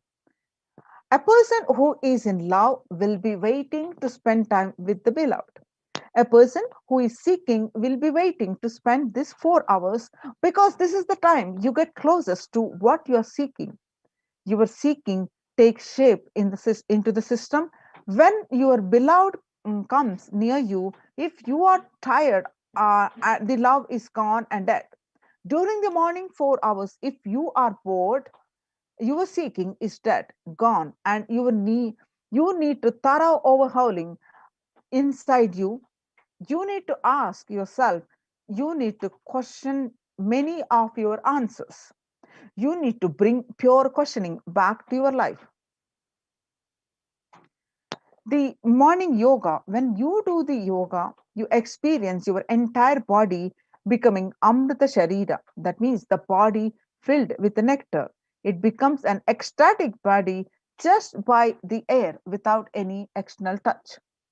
The Panchakriya, the Panchakriya involves 5 powerful processes to remove toxins and impurities from the system. Just like how we take a shower every day to clean the external parts of our body, Panchakriya is a powerful cleansing process which cleanses the internal organs of our body, keeping it cool. The techniques not only cleanse our body, just bring peace and balance to our mind and lightness and bliss to our being. The morning puja, you experience the space of bhakti, the devotion, the space of surrender that occurs to you from this devotion moves you from the I, which is so heavy, to God or Guru. This surrender allows us to drop all the unnecessary baggage from the head. One of the beautiful pujas in Hinduism is Rudrabhishekam. In Rudrabhishekam, we offer the sacred bath to Shivalinga while chanting the powerful mantras. The Shivalinga is a deity which beautifully represents the divine. It is from Its form indicates how God is beyond form and formless.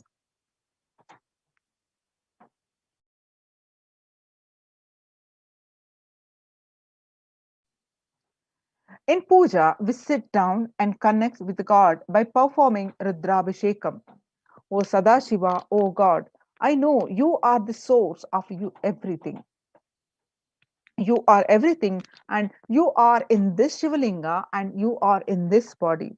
Let me connect with you. Let you let you reveal yourself to me. When we sit in this power, when we sit with that context and do the action of Rudrabhishekam, we experience Bhava Samadhi. Only Bhava Samadhi can give us the higher taste and higher joy in life. Rudrabhishekam is a beautiful ritual which allows us to experience the Bhava Samadhi of Shivoham, that I am divine. And morning spiritual routine, you when you do it sincerely, you manifest Shakti's spiritual powers with morning routine. If you just follow this morning 5 hours, enough, you will have Vak Shakti. That is, the whatever you say will become reality. All Shaktis manifesting in you, because all the obstacles for manifesting Shaktis, tiredness, boredom, pitta, fatigue, everything will be churned out in that morning 5 hours. The morning puja is the most powerful mandala process, Shakti Pata, melting your being, and then sitting and listening to the sacred truths, constantly inspiring, engaging, alive, awakening. Just this morning 5 hours. If you can bring integrity and authenticity, all the obstacles stopping you from power manifestation will disappear. You can perform and all the spiritual practices by yourself, like the morning yoga and Nitya Puja, but there will always be the risk of losing your initial inspiration and excitement after a few days and after a few weeks. Living in the enlightenment ecosystem, even if your boredom or tiredness try to pull you down, the Sangha will support you, help you by giving you the wake up call and supporting you to complete your incompletions. In Sanatana Hindu Dharma, we had at least 10,000 sampradayas, religious and spiritual traditions, keeping this enlightenment science alive. Each Hindu sampradaya is a spiritual ecosystem created for keeping enlightenment science alive. Every monastery, every adhinam, every mutt, every temple, every Veda Patashala, every Sarvajna Pita is a lineage. The sampradaya created to keep the ecosystem of spiritual enlightenment alive. Some may be Shakta, some may be Yoga, some may be Vedanta, some may be Tantra, some may be Shakta Vedanta, some may be Shaiva Tantra, some may be Yoga Vedanta, some may be Yoga Shaiva, some may be Vaidika Shaiva, and all kinds of permutation and combination. Each temple, each mutt, each monastery, each adhinam, each Veda Patashala, each Sannyasa Sampradaya is the spiritual ecosystems created to keep the enlightenment science alive of that Sampradaya. Join now these COVID care protection centers and save your life. Register now through the link below, https colon forward slash kailasa.org, KAILAASA, kailasa.org / Kailasa Care, KAILASA Care, CARE, Kailasa Care. So we will continue the next part of the segment and after a short break.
I have exciting news where today we are going to have the live satsang, and the Supreme Pontiff of Hinduism is going to share the sacred secrets of the conscious sovereignty.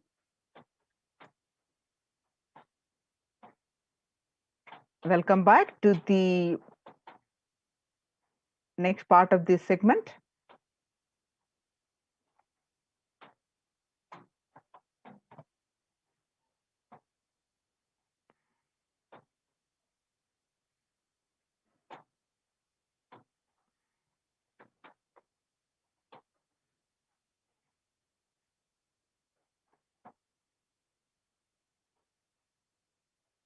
The live satsang is going to start in few minutes.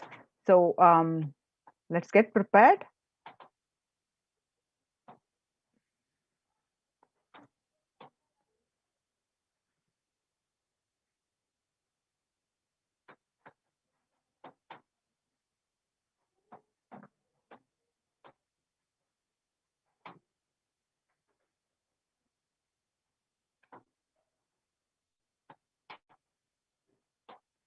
I'm going to project the yes.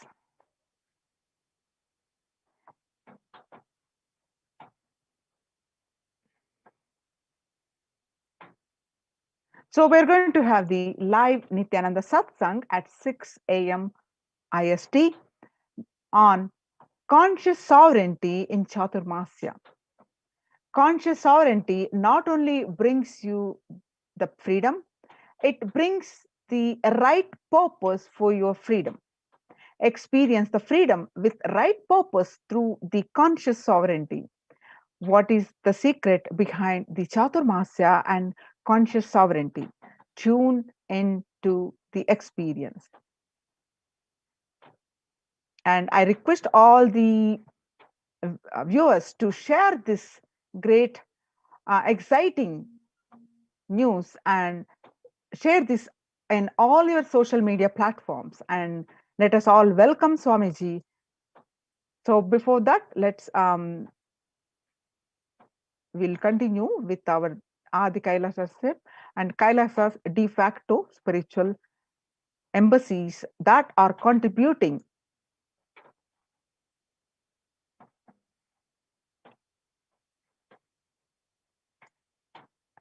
continuous anadan to these all enlightened ecosystems, which is one of the main key factor in the report published and recognizes by the United Nations. Let us understand the importance of the Annadan, that is the free food service,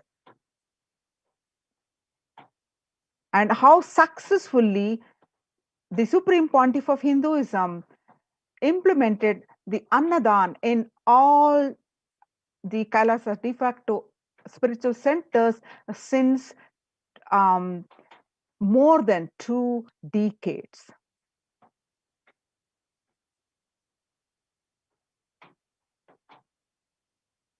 And which is the need of the hour in this global emergency pandemic.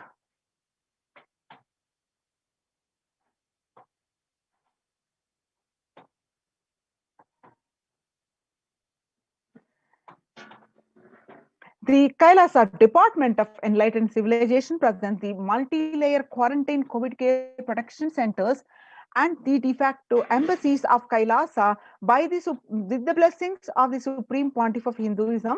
Let us understand the need for the, first of all, need for this free food, the Annadan, and how successfully Kailasa has served and been serving and going to serve the Annadanam. And if you see some of these reports, that how the pandemic creating a hunger catastrophe in India. The pandemic has led to increase in global food insecurity, affecting vulnerable households in almost every country. It has exacerbated the exciting inequalities, pushing millions of people into the vicious cycles of economic stagnation, loss of livelihood, and worsening of food insecurity. The the statistics says that the World Bank estimates that 71 million people will be pushed into the extreme poverty across the globe as a result of the pandemic. The World Food Program estimates that an additional 130 million people could fall into a category of food insecure over and above the 820 million who were classified as such by the 2019 State of Food Insecurity in the World report. The hunger in plain sight. COVID-19 worsened the plight of food insecurity. More than 50 million people have experienced food insecurity during the pandemic, up from 35 million in 2019, according to the Feeding America nonprofit, the nation's largest domestic hunger relief organization.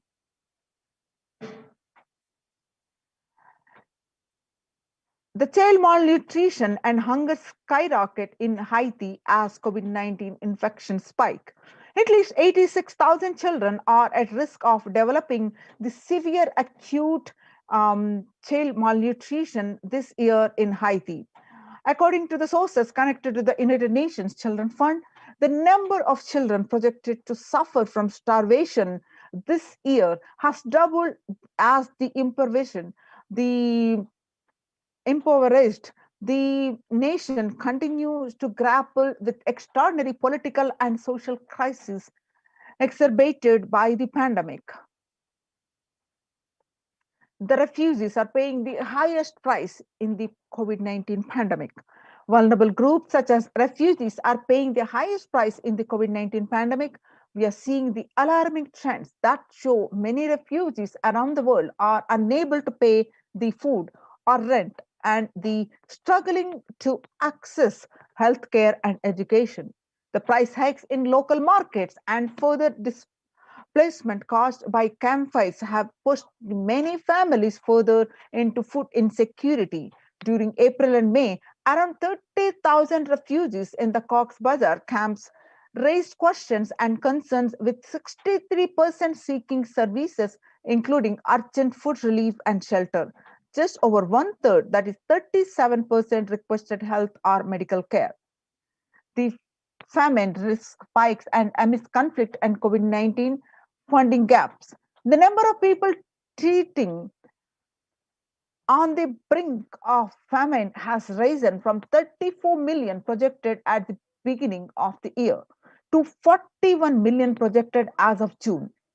Without immediate emergency food assistance, they too face starvation as the slightest shock will push them over the cliff into famine conditions. The World Bank releases a report, an analysis of the rising food insecurity rates in response to the COVID-19 pandemic. This report, released on May 20th, 2021, stated that COVID-19 impacts have led to severe to widespread increases in global food insecurity, affecting vulnerable households in almost every country, with impact expected to continue through 2021 and to 2022. It is also stated that the global food prices increased significantly by 38% since January 2020.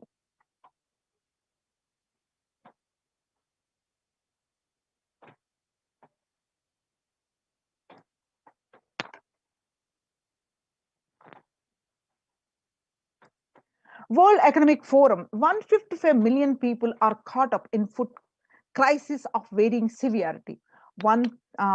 About 133,000 people in Burkina Faso, South Sudan, and Yemen are most at risk. 10 countries account for two-thirds of these facing acute hunger. The resilience of agri-food systems are being eroded by conflict, insecurity, and environmental trends. Now, the Kailasas, de facto spiritual embassies, have successfully implemented the free food, the Annadan, to one and all, to over millions of people. And we'll see some of these glimpses now. And the Supreme Pontiff has shared countless number of times on the importance of food. You become what you eat. He has given the countless, the powerful cognitions and the sacred knowledge from the scriptures during the satsangs. And Kailasa has successfully implemented these annalayas, established these annalayas, which serves the free, organic, vegetarian, sattvic meal for all, eliminating the hunger. The developmental, economic, social, and medical impacts of malnutrition and famine have a critical impact on the individual, familial, and community, national, ultimately on the global level. With the ongoing COVID-19 pandemic triggering an alarming spike in food insecurity, the United Nations have given warnings of famines of biblical proportions. In 2020 alone, 690 million people were estimated to be pushed into food insecurity. The access and availability to organic food has become of utmost importance. Through the Kailasa Department of Agriculture, the Supreme Pontiff of Hinduism, Jagadguru Mahasannidhanam, His Divine Holiness Bhagwan Nithyananda Paramashivam, has committed to the distribution of free organic food to everyone, not just since the beginning of his public life, but from his very upbringing itself. Now, Kailasas Annalayas across the globe, the food bank established all across the globe, distributes these and serves free vegetarian organic food for people of all caste, creed, religion, race, gender, and social standing. And you see the glimpses of the Kailasas services, the food free Annadan distributions, and Supreme Pontiff of Hinduism himself serving the food. He said, I am not giving you any fantasy that it is already become a reality, that we will revive the food supply system of Kailasa. Before you get hungry, food will be ready. Continuous Annadan. You see, find the glimpses of the Supreme Pontiff of Hinduism serving the free organic sattvic meals, the Annadan, way back from 2002. And you see, while he was recovering from the massive, the fractured hand, the Supreme Pontiff of Hinduism still continued to serve the Annadan. And see the Pondicherry Thane flood relief, where the Supreme Pontiff of Hinduism serving, and the glimpse of the Kailasas Annalayas inauguration in Tiruvannamalai, which serves the free meals for thousands of people, and various meditation workshops, where the Supreme Pontiff of Hinduism serving the free sattvic meals. And see more and more glimpses of these free Annadans. I can see the various glimpses. Now, the proof necessity of Annadan, the Bengal famine. In 1943 to 1944, in the man-made famine of Bengal, as per existing records, 3+ million were murdered. The Prime Minister of the world's biggest empire, controlling 1/3 of the mankind, claimed they could not do anything about the people dying of hunger because Hindus bred like rabbits and the famine was their fault. On the other hand, in Ujjayan Kumbh Mela in 2016, the peacekeepers of Kailasa served organic food to over 3+ million people. The peacekeepers of Kailasa, under the leadership of the Supreme Pontiff of Hinduism, Bhagwan Nithyananda Paramashivam, served more than 1 billion free meals in past in that Ujjain Kumbh Mela. Not only that, past 26 years, they are determined to end hunger and poverty in all its forms. Kailasa, with the 200 peacekeepers at any given time, can deliver what even one of the biggest countries could not deliver. The Kailasa delivered.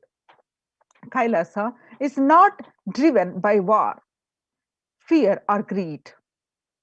It is an enlightenment based nation driven by selfless service.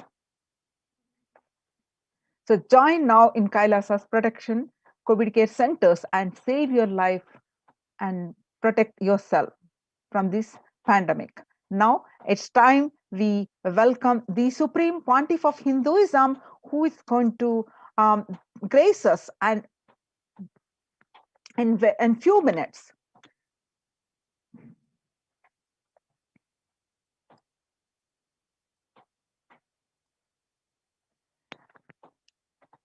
The Supreme Pontiff of Hinduism is going to grace us and bless us with the live satsang. He's going to speak on conscious sovereignty, the Chaturmasya. The conscious sovereignty not only brings you the freedom, it brings the right purpose for your freedom, the experience the freedom with right purpose through the conscious sovereignty. What is the secret behind Chaturmasya and conscious sovereignty? Tune into that experience and let us now prepare. Please, it's time we welcome and prepare ourselves. Please sit straight.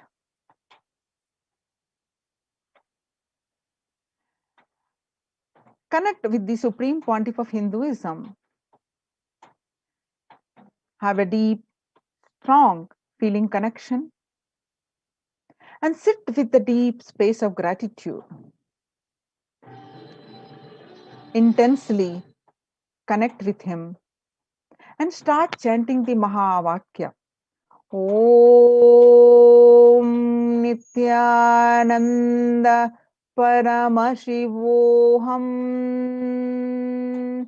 Om Nithyananda Paramashivoham. Om Nithyananda Paramashivoham. Chant the Mahavakya. Continue to chant the Mahavakya. Sit with the deep space of gratitude to receive the Supreme Pontiff of Hinduism.